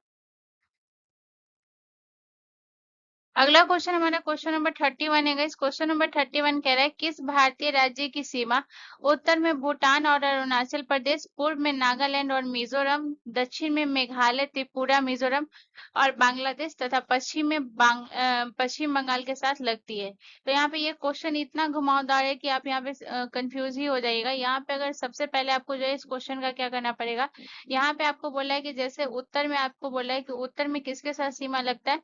उत्तर में जो सीमा लगता है ये भूटान के साथ लगता है, और किसके साथ लगता है, भूटान और अरुणाचल प्रदेश। आप इस तरीके से कर सकते हैं, अरुणाचल प्रदेश के साथ। ठीक है, इसके बाद बोल रहा है कि जो है पूर्व में किसके साथ लग रहा है, पूर्व में आपको बताया जा रहा है नागालैंड के साथ लगता है। ठीक है, नागालैंड।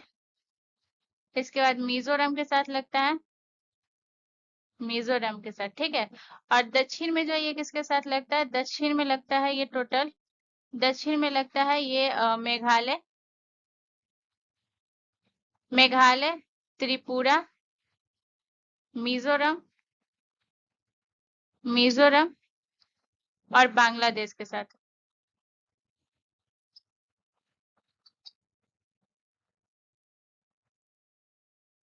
और इसके बाद जो है आपका लास्ट बोल रहा है पश्चिम, पश्चिम में किसके साथ लगता है, पश्चिम बंगाल के साथ लगता है। ठीक है ना, तो इस तरीके से आप कर पाइएगा। तो ये जो है असम का लगता है। ठीक है ना, असम का जो है सीमा लगता है। ठीक है, चलिए नेक्स्ट क्वेश्चन की तरफ। अगला क्वेश्चन हमारा क्वेश्चन नंबर 32 है। क्वेश्चन नंबर 32 कह रहा है भारत में पाई जाने वाली निम्न में से किस प्रकार की मृदाएं देश के कुल क्षेत्रफल के लगभग 40% भाग में मौजूद है। तो जब भी जो है देश के कुल क्षेत्रफल का लगभग 40% भाग में मौजूद है, तो 40% मृदाएं जो है ये जलोढ़ मिट्टी जो है ये 40% पाई जाती है। ठीक है, इस ये जो है जलोढ़ मिट्टी जो है सबसे उत्तर उत्तर भारत के मैदान में जो है सबसे ज्यादा कौन सी मिट्टी पाई जाती है, तो उत्तर भारत मैदान में जो है ये जो है आपका जलोढ़ मिट्टी ही सबसे ज्यादा पाई जाती है। ये धान के लिए और गेहूं के लिए सबसे ज्यादा उपयुक्त होती है, धान और गेहूं के लिए सबसे ज्यादा उपयुक्त होती है ये गेहूं के लिए। ठीक है ना, तो गेहूं और धान के लिए जो है ये मिट्टी सबसे ज्यादा उपयुक्त होती है। ठीक है, चलिए नेक्स्ट क्वेश्चन की तरफ। अगला क्वेश्चन है क्वेश्चन 33 कह रहा है कि निम्नलिखित में से किस भारतीय राज्य की सीमा उत्तर, दक्षिण और पश्चिम में बांग्लादेश की सीमाओं को स्पर्श करती है। तो ये करेगी त्रिपुरा का, तो ऑप्शन डी करेक्ट हो जाएगा। चलिए नेक्स्ट क्वेश्चन की तरफ। अगला क्वेश्चन हमसे कह रहा है कि नीलगिरी बायोस्फीयर रिजर्व भारतीय राज्यों के निम्नलिखित में से किस समूह तक फैला हुआ है। तो नीलगिरी में आपको बताया हूँ कि तमिलनाडु, कर्नाटक और केरल तक फैला हुआ है, तो ऑप्शन ए हमारा करेक्ट आंसर हो जाएगा। ठीक है, नीलगिरी बायोस्फीयर रिजर्व के बारे में बोली भी थी कि ये बायोस्फीयर रिजर्व के आरक्षित क्षेत्र का पहला जो क्षेत्र घोषित किया गया था वो नीलगिरी को ही 1986 में। चलिए नेक्स्ट क्वेश्चन की तरफ। अगला क्वेश्चन हमारा क्वेश्चन नंबर 35 है। क्वेश्चन नंबर 35 करें इनमें से भारत का कौन सा राज्य आम्रवर्षा शब्द से संबंधित है। तो आम्रवर्षा शब्द से संबंधित है आपका केरल और कर्नाटक। ठीक है ना, ये ऑप्शन डी करेक्ट आंसर हो जाएगा। चलिए नेक्स्ट क्वेश्चन की तरफ। अगला क्वेश्चन है, अगला क्वेश्चन कह रहा है निम्नलिखित में से कौन सी भारत की वह एकमात्र झील है जिसका निर्माण पृथ्वी पर उल्का पिंड के टकराने से हुआ है। तो उल्का पिंड के टकराने से हुआ है पुलिकट झील। ठीक है ना, तो ऑप्शन आपका कौन सा हो जाएगा, सॉरी लोनार झील। तो ऑप्शन सी आपका करेक्ट आंसर हो जाएगा। ठीक है, चलिए नेक्स्ट क्वेश्चन की तरफ। अगला क्वेश्चन कह रहा है 37 कह रहा है कि जब नदी का पानी चैनल के बाहर नदी के तटों का अपरदन करता है तो नदी में बनने वाले मोर को क्या कहा जाता है। तो नदी में बनने वाले मोर को कहा जाता है, ऑप्शन आपका जो है बी करेक्ट आंसर हो जाएगा, विसर्प। ठीक है, अगले क्वेश्चन की तरफ चलते हैं।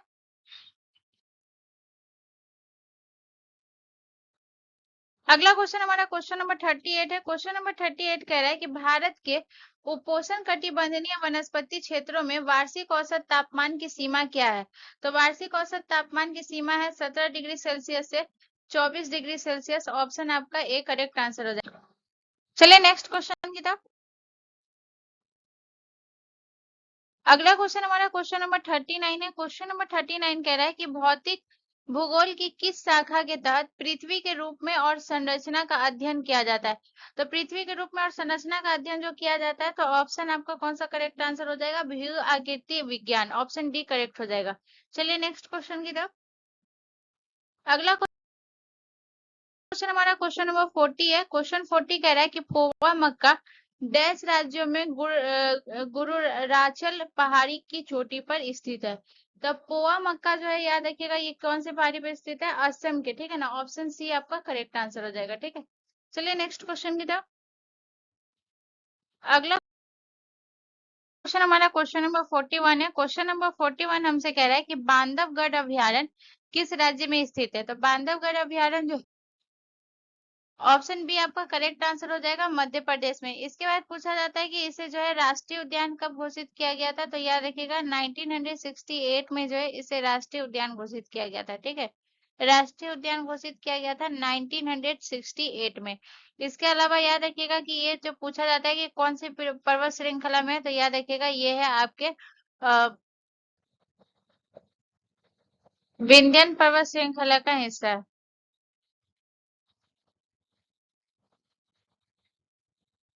ठीक है। चलिए नेक्स्ट क्वेश्चन की तरफ।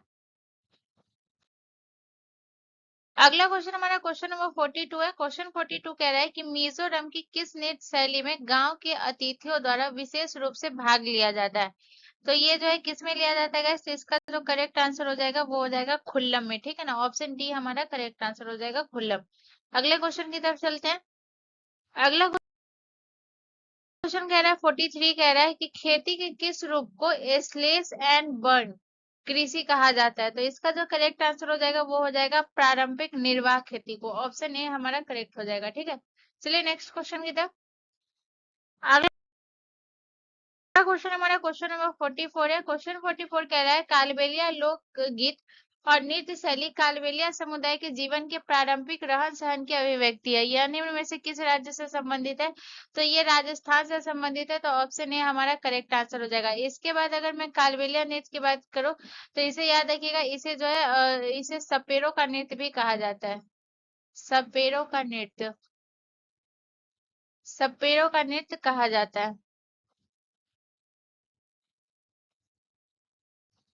इसके बाद याद रखिएगा कि कालबेलिया को 2010 में यूनेस्को के अमूर्त सांस्कृतिक विरासत में इसे शामिल किया गया था, ठीक है ना। यूनेस्को के अमूर्त सांस्कृतिक विरासत में शामिल किया गया था, ठीक है। तो इतना पॉइंट आपको याद रखना है। चलिए नेक्स्ट क्वेश्चन की तरफ। अगला क्वेश्चन, क्वेश्चन 45 कह रहा है कि सुर सरोवर, जिसे केथम झील के नाम से भी जाना जाता है, एक मानव निर्मित जलाशय है। इनमें से इसे किस वर्ष रामसर साइट की सूची में शामिल किया गया था? तो इसका जो करेक्ट आंसर हो जाएगा वो हो जाएगा 2020 में से शामिल किया गया था, ठीक है। चलिए नेक्स्ट क्वेश्चन की तरफ। अगला क्वेश्चन कह रहा है, क्वेश्चन 46 कह रहा है कि निम्नलिखित में से कौन सा कथन जलोढ़ मृदा के बारे में सही नहीं है? तो जलोढ़ मृदा के बारे में जो सही नहीं है वो है ऑप्शन आप सी, जो है ये आपका करेक्ट होगा। जलोढ़ मृदा जो है ये हिमालय क्षेत्र में पाई जाती है, ठीक है ना। ये जो है सी करेक्ट नहीं होगा, क्योंकि सही नहीं है, क्योंकि जलोढ़ मृदा मैंने आपको बोला कि ये उत्तरी भारत मैदान में जो है सबसे ज्यादा पाई जाती है, ठीक है। चलिए नेक्स्ट क्वेश्चन की तरफ। अगला क्वेश्चन है क्वेश्चन 47, कह रहा है कि भारत का सबसे बड़ा बाघ अभ्यारण्य कौन सा है? तो भारत का सबसे बड़ा बाघ अभ्यारण्य जो है ये जिम कार्बोनेट है, जो कि ये भारत का सबसे पहला भी जो है, भारत का सबसे प्राचीन और सबसे पहला कह लीजिए ये है। तो याद रखिएगा भारत का सबसे पुराना, भारत का सबसे पहला और सबसे पुराना बाघ अभ्यारण्य, भारत का सबसे पहला, पहला और भारत का सबसे पहला और सबसे पुराना, सबसे पुराना बाघ अभ्यारण्य, ठीक है। चलिए नेक्स्ट क्वेश्चन की तरफ। और ये याद रखिएगा ये कहाँ है गाइस? याद रखिएगा जिम कार्बोनेट आपका उत्तराखंड में, उत्तराखंड, ठीक है। चलिए नेक्स्ट क्वेश्चन की तरफ। अगला क्वेश्चन है क्वेश्चन 48 कह रहा है कि मानसून के आरंभ एवं पृथ्वी के नारित्व का उत्सव मनाने वाला एक अनूठा त्योहार राजा परवा, ठीक है ना, इनमें से किस राज्य में मनाया जाता है? तो राजा परवा जो है ये किस राज्य में मनाया जाता है? ओडिशा में मनाया जाता है। ऑप्शन डी हमारा करेक्ट हो जाएगा। चलिए नेक्स्ट क्वेश्चन की तरफ। अगला क्वेश्चन कह रहा है हमसे कि दुनिया की दूसरी सबसे ऊंची चोटी केटू निम्नलिखित में से कौन सी पर्वत श्रृंखला पर स्थित है? तो ये जो है पूर्वी काराकोरम श्रृंखला पर स्थित है। ऑप्शन डी हमारा करेक्ट आंसर हो जाएगा। ठीक है, चलिए नेक्स्ट क्वेश्चन की तरफ। अगला क्वेश्चन हमसे कह रहा है कि भारत में सर्दी के महीनों के दौरान पश्चिम और उत्तर पश्चिमी से भारतीय उप महाद्वीप में प्रवेश करने वाले उष्ण कटिबंधीय चक्रवात कहाँ से उत्पन्न होते हैं? तो उष्ण कटिबंधीय चक्रवात जो उत्पन्न होते हैं वो होते हैं भूमध्य सागर के ऊपर से होते हैं। ठीक है ना, ऑप्शन ए करेक्ट हो जाएगा। चलिए नेक्स्ट क्वेश्चन की तरफ। अगला क्वेश्चन हमारा क्वेश्चन नंबर 51 है। इस क्वेश्चन नंबर 51 कह रहा है निम्न में से कौन सा दर्रा हिमाचल प्रदेश में नहीं है? तो हिमाचल प्रदेश में कौन सा दर्रा नहीं है? तो बनियाल दर्रा जो है ये हिमाचल प्रदेश में नहीं है। तो बनियाल दर्रा कहाँ है गाइस? बनियाल दर्रा आपका कहाँ है? जम्मू कश्मीर में। ठीक है, चलिए नेक्स्ट क्वेश्चन की तरफ। अगला क्वेश्चन है हमारा क्वेश्चन नंबर 52 है। क्वेश्चन नंबर 52 कह रहा है विश्व का सबसे ऊंचा दर्रा कौन सा है? तो विश्व का सबसे ऊंचा दर्रा है पीर पंजाल दर्रा। ऑप्शन डी हमारा करेक्ट आंसर हो जाएगा। चलिए नेक्स्ट क्वेश्चन की तरफ। अगला क्वेश्चन हमारा क्वेश्चन नंबर 53 है। इस क्वेश्चन नंबर 53 कह रहा है भारत के कौन से राज्य में लोकटक झील स्थित है? तो कौन से राज्य में लोकटक झील स्थित है? मणिपुर में। चलिए नेक्स्ट क्वेश्चन की तरफ। अगला क्वेश्चन है क्वेश्चन नंबर 54 है। क्वेश्चन नंबर 54 कह रहा है कि पश्चिम की ओर बहने वाली भारत की सबसे लंबी नदी कौन सी है? तो पश्चिम की ओर बहने वाली भारत की सबसे लंबी नदी है नर्मदा नदी, जिसे मध्य प्रदेश की जीवन रेखा भी कहा जाता है। चलिए नेक्स्ट क्वेश्चन की तरफ। अगला क्वेश्चन है क्वेश्चन 55 कह रहा है कि जम्मू को श्रीनगर से जोड़ने वाला दर्रा निम्न में से कौन सा है? तो जम्मू को श्रीनगर से बनियाल दर्रा जोड़ता है। ऑप्शन ए करेक्ट हो जाएगा। ठीक है, चलिए नेक्स्ट क्वेश्चन की तरफ। अगला क्वेश्चन हमारा क्वेश्चन नंबर 56 है। क्वेश्चन 56 कह रहा है गंगा नदी को बांग्लादेश में किस नाम से जाना जाता है? तो गंगा नदी को बांग्लादेश में जाना जाता है पद्मा नदी के नाम से। ठीक है ना, ऑप्शन बी हमारा करेक्ट आंसर हो जाएगा। अगला क्वेश्चन हमारा क्वेश्चन नंबर 57 कह रहा है कि अलकनंदा और भगीरथी के संगम पर स्थित है। तो अलकनंदा और भगीरथी के संगम पर जो है ये देव प्रयाग स्थित है। ऑप्शन बी हमारा करेक्ट हो जाएगा। अगला क्वेश्चन कह रहा है सिंधु नदी की सबसे बड़ी सहायक नदी निम्न में से कौन सी है? तो सिंधु नदी की सबसे बड़ी सहायक नदी चेनाब नदी है। ऑप्शन बी करेक्ट हो जाएगा। ठीक है, अगले क्वेश्चन की तरफ चलते हैं। अगला क्वेश्चन कह रहा है क्वेश्चन 59 कह रहा है भूगोल पृथ्वी को केंद्र मानकर अध्ययन करने वाला विज्ञान ऐसा किसने कहा था? तो ऐसा वारेनियस ने कहा था। ऑप्शन ए हमारा करेक्ट हो जाएगा। ठीक है, चलिए नेक्स्ट क्वेश्चन की तरफ। अगला क्वेश्चन हमारा क्वेश्चन 60 है। इस क्वेश्चन 60 कह रहा है भारत में सर्वाधिक लौ उत्पादन करने वाला राज्य कौन सा है? तो भारत में सर्वाधिक लौ उत्पादन करने वाला जो है ये आपका कौन सा है? ऑप्शन आपका ए करेक्ट आंसर हो जाएगा, ओडिशा। ठीक है, चलिए नेक्स्ट क्वेश्चन की तरफ। अगला क्वेश्चन हमसे कह रहा है कि भारत निम्नलिखित में से म्यांमार के साथ भारत के कितने राज्य सीमा बनाते हैं? तो म्यांमार के साथ जो ये कितने सीमा बनाते हैं? 4 राज्य जो है सीमा बनाते हैं। 4 राज्य कौन कौन से? अरुणाचल प्रदेश लगातार पहला राज्य हो गया अरुणाचल प्रदेश। अरुणाचल प्रदेश, इसके बाद याद रखिएगा मणिपुर। मणिपुर, इसका याद रखिएगा मिजोरम। मिजोरम, और इसका याद रखिएगा नागालैंड। चलिए नेक्स्ट क्वेश्चन की तरफ। अगला क्वेश्चन हमारा क्वेश्चन नंबर 62 है। इस क्वेश्चन नंबर 62 कह रहा है कि क्षेत्रफल की दृष्टि से विश्व में भारत का स्थान क्या है? तो क्षेत्रफल की दृष्टि से भारत का स्थान 7वां है। ठीक है, अगले क्वेश्चन की तरफ चलते हैं। अगला क्वेश्चन कह रहा है भारत के किस राज्य में जल संचयन के लिए कुंड या फिर टांका का उपयोग होता है? तो जल संचयन के लिए जो है कुंड या टांका का उपयोग राजस्थान में होता है। ऑप्शन ए करेक्ट हो जाएगा। ठीक है, अगले क्वेश्चन की तरफ चलते हैं।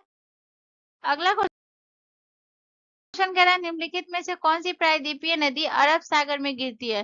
तो अरब सागर में कौन सी नदी गिरती है? महानदी, साबरमती, कृष्णा नदी, गोदावरी नदी। तो गाइस इसका जो करेक्ट आंसर हो जाएगा वो हो जाएगा साबरमती नदी जो है ये गिरती है। ठीक है ना, ऑप्शन सी करेक्ट हो जाएगा।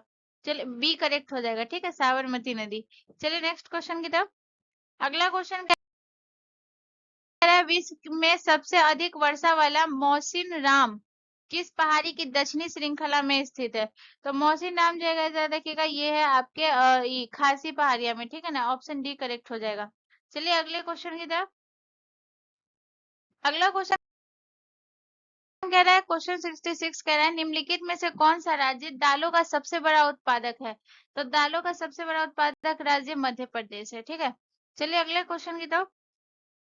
अगला क्वेश्चन कह रहा है क्वेश्चन 67 कह रहा है निम्नलिखित में से कौन सी पश्चिम की ओर बहने वाली नदियां है? तो पश्चिम की ओर बहने वाली नदियां कौन सी हो गई? माही और साबरमती जो है ये पश्चिम की ओर बहती है। ठीक है, अगले क्वेश्चन की तरफ। अगला क्वेश्चन कह रहा है कौन सी नदी पूर्व की ओर बहने वाली नदी है? तो पूर्व की ओर बहने वाली नदी कौन सी हो गई? गोदावरी नदी जो है ये पूर्व की ओर बहती है। माही, तापी और नर्मदा ये सब आपकी प्रायद्वीपीय भारत की नदी है, तो ये आपकी पश्चिम की ओर बहती है। ठीक है, चलिए नेक्स्ट क्वेश्चन की तरफ। अगला क्वेश्चन कह रहा है किस आंदोलन ने भारत में बड़े और छोटे किसानों के बीच क्षेत्रीय असमानताएं पैदा की है? तो क्षेत्रीय असमानताएं पैदा की है कौन से? हरित क्रांति ने की थी। ऑप्शन डी, हरित क्रांति के बारे में मैं पूरा बता चुकी हूँ। चलिए अगले क्वेश्चन की तरफ। अगला क्वेश्चन कह रहा है कौन सी नदी हिमालय की सबसे पूर्वी सीमा बनाती है? तो हिमालय की सबसे पूर्वी सीमा जो नदी बनाती है वो बनाती है ब्रह्मपुत्र नदी। ठीक है ना, भारत की सबसे चौड़ी नदी अगर आपसे पूछा जाए तो याद रखिएगा भारत की सबसे चौड़ी नदी ब्रह्मपुत्र नदी है। भारत की सबसे चौड़ी नदी, चौड़ी नदी। इसके अलावा याद रखिएगा कि ब्रह्मपुत्र की लंबाई कितनी होती है? तो ब्रह्मपुत्र की लंबाई है 2900 किलोमीटर। लंबाई लंबाई कितनी है? 2900 किलोमीटर। इसके अलावा ब्रह्मपुत्र के बारे में याद रखिएगा ये जो है 3 देशों से होकर बहती है। कौन कौन से देशों से होकर बहती है गाइस? तो याद रखिएगा ये बहती है चीन से होकर बहती है। ठीक है, इसके बाद भारत में बहती है और इसके बाद याद रखिएगा बांग्लादेश में। ये 3 देशों से होकर बहती है। पहला तो पॉइंट ये याद रखिएगा। और भारत की ये कितने राज्यों में बहती है? तो भारत की ये 2 राज्यों में बहती है। पहला आपको याद रखना है एक अरुणाचल में बहती है, अरुणाचल प्रदेश में बहती है। और दूसरा आपको याद रखना कहाँ बहती है? दूसरा आपको याद रखना है असम में बहती है। जिसमें अगर मैं बात करूँ अरुणाचल प्रदेश में इसे कौन से नाम से जाना जाता है? अरुणाचल प्रदेश में इसे दिहांग नदी के नाम से जाना जाता है। ठीक है, अरुणाचल प्रदेश में इसे दिहांग नदी के नाम से जाना जाता है और असम में इसे जो है ब्रह्मपुत्र के नाम से जाना जाता है। ठीक है, असम में इसे ब्रह्मपुत्र नदी के नाम से जाना जाता है। चलिए नेक्स्ट क्वेश्चन की तरफ। अगला क्वेश्चन है, क्वेश्चन कह रहा है कि स्वतंत्रता के समय भारत किस प्रकार की सुप्रबंधित उद्योग स्थापित किया गया था? तो किस प्रकार का किया गया था? तो ऑप्शन आपका सी करेक्ट आंसर हो जाएगा, इस्पात और सूती वस्त्र। अगले क्वेश्चन की तरफ चलते हैं। अगला क्वेश्चन कह रहा है वर्षा का सबसे आम मापन एक निश्चित अवधि के दौरान कुल वर्षा गहराई है जिसे डैश में व्यक्त किया जाता है। तो किस में व्यक्त किया जाता है? मिलीमीटर में किया जाता है। ऑप्शन सी करेक्ट हो जाएगा। अगले क्वेश्चन की तरफ। अगला क्वेश्चन कह रहा है कि हिमालय की सबसे बाहरी श्रृंखला को निम्नलिखित में से क्या कहा जाता है? सबसे बाहरी श्रृंखला को शिवालिक कहा जाता है। ठीक है ना, चलिए अगले क्वेश्चन की तरफ। अगला क्वेश्चन कह रहा है कि भारत की कौन सी भौतिक विशेषता मध्य एशिया से आने वाली ठंडी हवाओं को भारतीय उपमहाद्वीप में प्रवेश करने से रोकती है? तो इसका करेक्ट आंसर हो जाएगा गाइस ऑप्शन आपका ये सी करेक्ट हो जाएगा, हिमालय। ठीक है ना, हिमालय सबसे ऊंची है, ये भारतीय उपमहाद्वीप में प्रवेश करने से रोकती है ठंडी हवाओं को। चलिए नेक्स्ट क्वेश्चन की तरफ। अगला क्वेश्चन कह रहा है निम्नलिखित में से कौन सा भारत में निजी क्षेत्र के उद्योग का एक उदाहरण है? तो निजी क्षेत्र के उद्योग का एक उदाहरण है Tata iron and steel company. Option D आपका करेक्ट हो जाएगा। ठीक है, चलिए अगले क्वेश्चन की तरफ। अगला क्वेश्चन कह रहा है भारत में प्रोजेक्ट टाइगर निम्नलिखित में से किस वर्ष शुरू किया गया था? तो प्रोजेक्ट टाइगर 1973 में किया गया था। और कहाँ किया गया था? तो ये किया गया था आपके जिम कार्बोनेट राष्ट्रीय उद्यान उत्तराखंड में। चलिए नेक्स्ट क्वेश्चन की तरफ। अगला क्वेश्चन हमारा क्वेश्चन नंबर 77 कह रहा है कि पृथ्वी के ऊपरी भाग को क्या कहा जाता है। तो पृथ्वी के जो ऊपरी भाग को कहा जाता है वो कहा जाता है स्थल मंडल, ठीक है ना। ऑप्शन ए हमारा यहाँ पे जो है पृथ्वी के ऊपरी भाग को बोला गया, ठीक है ना, तो वो स्थल मंडल कहा जाता है। चलिए अगले क्वेश्चन की तरफ। अगला क्वेश्चन कह रहा है गंडक नदी किस नदी की सहायक नदी है। तो गंडक नदी जो है ये गंगा नदी की सहायक नदी है। ऑप्शन डी हमारा करेक्ट हो जाएगा, ठीक है। चलिए नेक्स्ट क्वेश्चन की तरफ। अगला क्वेश्चन कह रहा है 79 कह रहा है कि कौन सा विश्व का सबसे बड़ा आबाद नदी द्वीप है। तो आबाद नदी द्वीप कौन सा है guys? तो ये हो जाएगा आपका मांजुली द्वीप। ऑप्शन बी आपका करेक्ट हो जाएगा, ठीक है। चलिए नेक्स्ट क्वेश्चन की तरफ। अगला क्वेश्चन कह रहा है क्वेश्चन 80 कह रहा है कि अपने समय की सबसे बड़ी कृत्रिम झीलों में से एक भोपाल झील का निर्माण किस शताब्दी में हुआ था। तो 11वीं शताब्दी में हुआ था। ऑप्शन ए करेक्ट हो जाएगा। चलिए अगले क्वेश्चन की तरफ। अगला क्वेश्चन कह रहा है भारत में पहली सफल कपड़ा मिल कहाँ स्थापित की गई थी। तो ये किया गया था आपके मुंबई में। ऑप्शन ए करेक्ट आंसर हो जाएगा। चलिए अगले क्वेश्चन की तरफ। अगला क्वेश्चन कह रहा है भारत के दो द्वीपों क्षेत्र लक्षद्वीप और अंडमान व निकोबार द्वीप समूह में किस प्रकार की जलवायु का अनुभव होता है। तो किस प्रकार की जलवायु का अनुभव होता है, ये होता है उष्ण कटिबंधनीय गर्म जलवायु। ऑप्शन सी करेक्ट हो जाएगा, ठीक है। चलिए अगले क्वेश्चन की तरफ। अगला क्वेश्चन कह रहा है भारत में जिन क्षेत्रों में 70 सेंटीमीटर से कम वर्षा होती है वहां झाड़ियों और छोटे झाड़ झराखों वाले किस प्रकार के वन पाए जाते हैं। तो इसका जो करेक्ट आंसर हो जाएगा वो हो जाएगा आपका उष्ण कटिबंधनीय वन। ऑप्शन सी हमारा करेक्ट हो जाएगा, ठीक है। चलिए अगले क्वेश्चन की तरफ। अगला क्वेश्चन कह रहा है 84 कह रहा है कि भारत में हरित क्रांति का पहला चरण किस समय की अवधि को माना जाता है। तो हरित क्रांति का पहला चरण जो माना जाता है वो 1960 के दशक के समय और 1970 के मध्य तक। ऑप्शन सी हमारा करेक्ट हो जाएगा। चलिए अगले क्वेश्चन की तरफ। अगला क्वेश्चन कह रहा है निम्नलिखित में से कौन सी झील उस समय के साथ सही ढंग से सुमेलित है जिसमें यह स्थित है।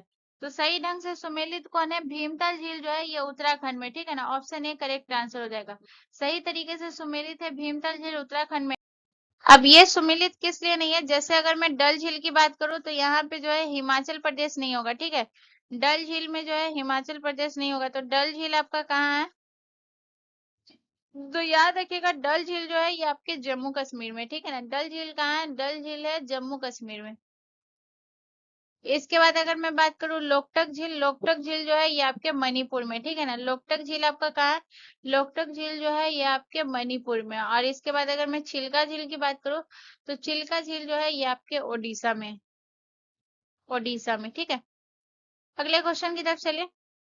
अगला क्वेश्चन कह रहा है 86 कह रहा है कौन सी नदी नेपाल हिमालय से निकलती है।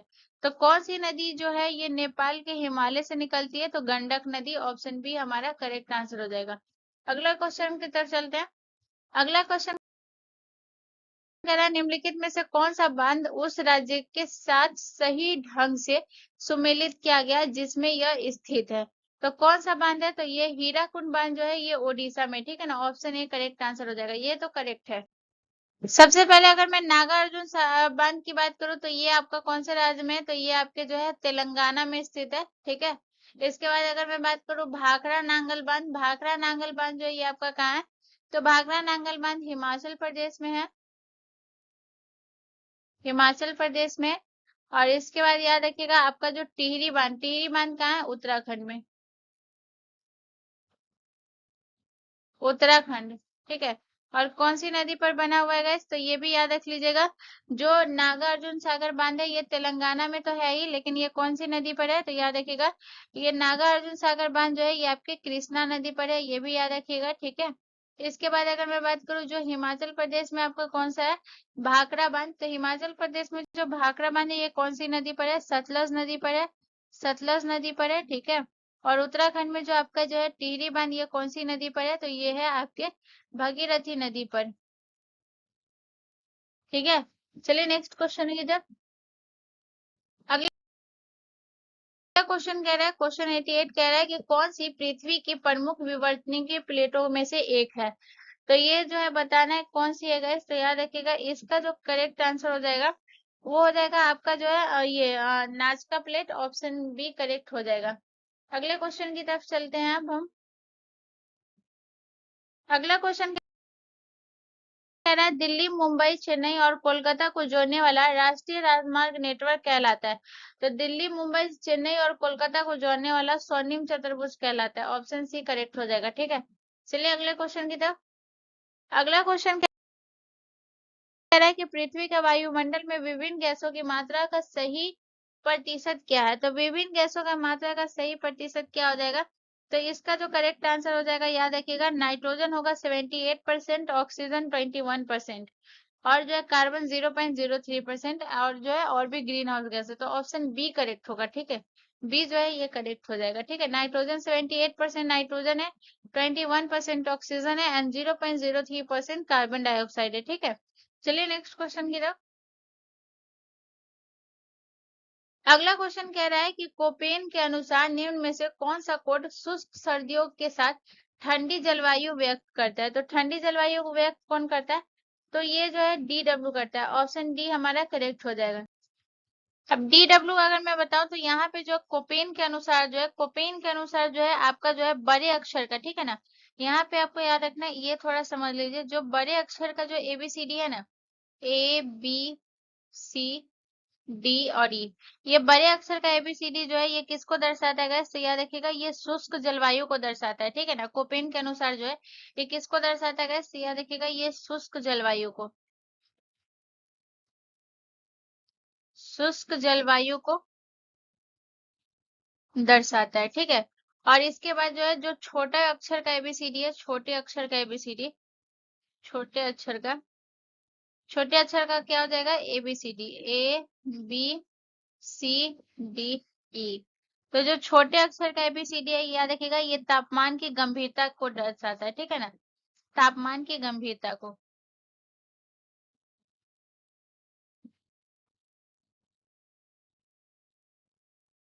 तापमान की गंभीरता को। ठीक है, चलिए नेक्स्ट क्वेश्चन की तरफ। इसका जो पीछे वाला का करेक्ट आंसर डी डब्ल्यू होगा। ठीक है ना, वो करेक्ट कर लीजिएगा। अगला क्वेश्चन हमारा कह रहा है, क्वेश्चन 92 कह रहा है, क्वेश्चन 92 कह रहा है कि हरित क्रांति की अवधि के दौरान उत्पादित डैश एक अच्छा अनुपात किसानों द्वारा बाजार में बेचा गया था। तब वो क्या था गैस। तो ऑप्शन आपका जो है क्या हो जाएगा, गेहूं। गेहूं और चावल का मैंने आपको पहले भी बोला था कि सबसे ज्यादा इफेक्ट पड़ा था इस पे, सबसे ज्यादा प्रभाव पड़ा था और इस पे अच्छी खासी वृद्धि भी हुई थी। चलिए नेक्स्ट क्वेश्चन की तरफ। अगला क्वेश्चन कह रहा है निम्नलिखित में से कौन सा भारत का सबसे ऊंचा गुरुत्वीय बांध है। तो भाखड़ा बांध जो है ये सबसे ऊंचा गुरुत्वीय बांध है जो कि हिमाचल प्रदेश में और सतलज नदी पर बना हुआ है। ठीक है, चलिए अगले क्वेश्चन की तरफ। अगला क्वेश्चन कह रहा है निम्नलिखित में से किस प्रमुख भारतीय फसल को उच्च तापमान और उच्च आर्द्रता की आवश्यकता होती है। तो ये जो है किसको होती है गाइस, याद रखिएगा ये चावल को होती है। ठीक है ना, ऑप्शन सी करेक्ट हो जाएगा। चलिए अगले क्वेश्चन की तरफ। अगला क्वेश्चन हमारा कह रहा है कि मेरियाना गर्त जो है ये किस महासागर में स्थित है। तो मेरियाना गर्त जो है ये प्रशांत महासागर में। ठीक है ना, ऑप्शन बी हमारा करेक्ट हो जाएगा। चलिए अगला क्वेश्चन की तरफ। अगला क्वेश्चन हमारा कह रहा है कि कौन सी चट्टान मैग्मा के ठंडा होने और उसके क्रिस्टलीय के कारण बनती है। तो ये बनता है आपका ग्रेनाइट। अगला क्वेश्चन चलते हैं। अगला क्वेश्चन कह रहा है गंगा ब्रह्मपुत्र बेसिन का क्षेत्र डैश में स्थित है। तो गंगा ब्रह्मपुत्र बेसिन का क्षेत्र जो ये कहाँ स्थित है, 10 डिग्री जो है ये आपका नॉर्थ और जो है 10 डिग्री से 30 डिग्री हो जाएगा। ठीक है ना, ऑप्शन सी करेक्ट हो जाएगा।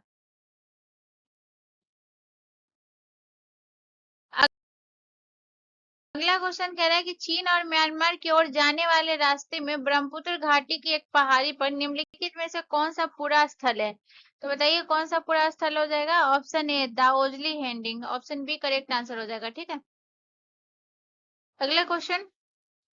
अगला क्वेश्चन कह रहा है जब नदी मैदानी क्षेत्र में प्रवेश करती है तो वो मोड़दार मार्ग पर बहने लगती है। तो नदी के इन मोड़ों को क्या कहा जाता है। तो नदी के इन मोड़ों को कहा जाता है आपका जो है ऑप्शन आपका विसर्ग, बी करेक्ट आंसर हो जाएगा। अगला क्वेश्चन हमसे कह रहा है, क्वेश्चन 100 कह रहा है कि पृथ्वी की प्रॉपर्टी बनाने वाले खनिज पदार्थ के किसी भी प्राकृतिक पिंड को डैश कहा जाता है। तो क्या कहा जाता है? सेल कहा जाता है। ऑप्शन ए हमारा करेक्ट आंसर हो जाएगा। ठीक है, तो गाइज आज का सेशन आपका यहीं कंप्लीट होता है। यहाँ से रिलेटेड कोई भी कंफ्यूजन, कोई भी दिक्कत है तो आप मुझसे कमेंट करके पूछ सकते हैं।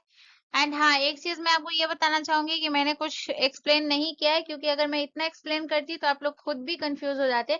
कभी कभी क्या है कि आपको ये पता होना चाहिए कि आपके एग्जाम में किस टाइप के प्रश्न बनते हैं। आप लोग कमेंट करके बताना भूलिएगा मत कि आपसे कितना ज्यादा क्वेश्चन करेक्ट हुआ है। ठीक है, तो चलिए मिलते हैं नेक्स्ट वीडियो में। जय हिंद।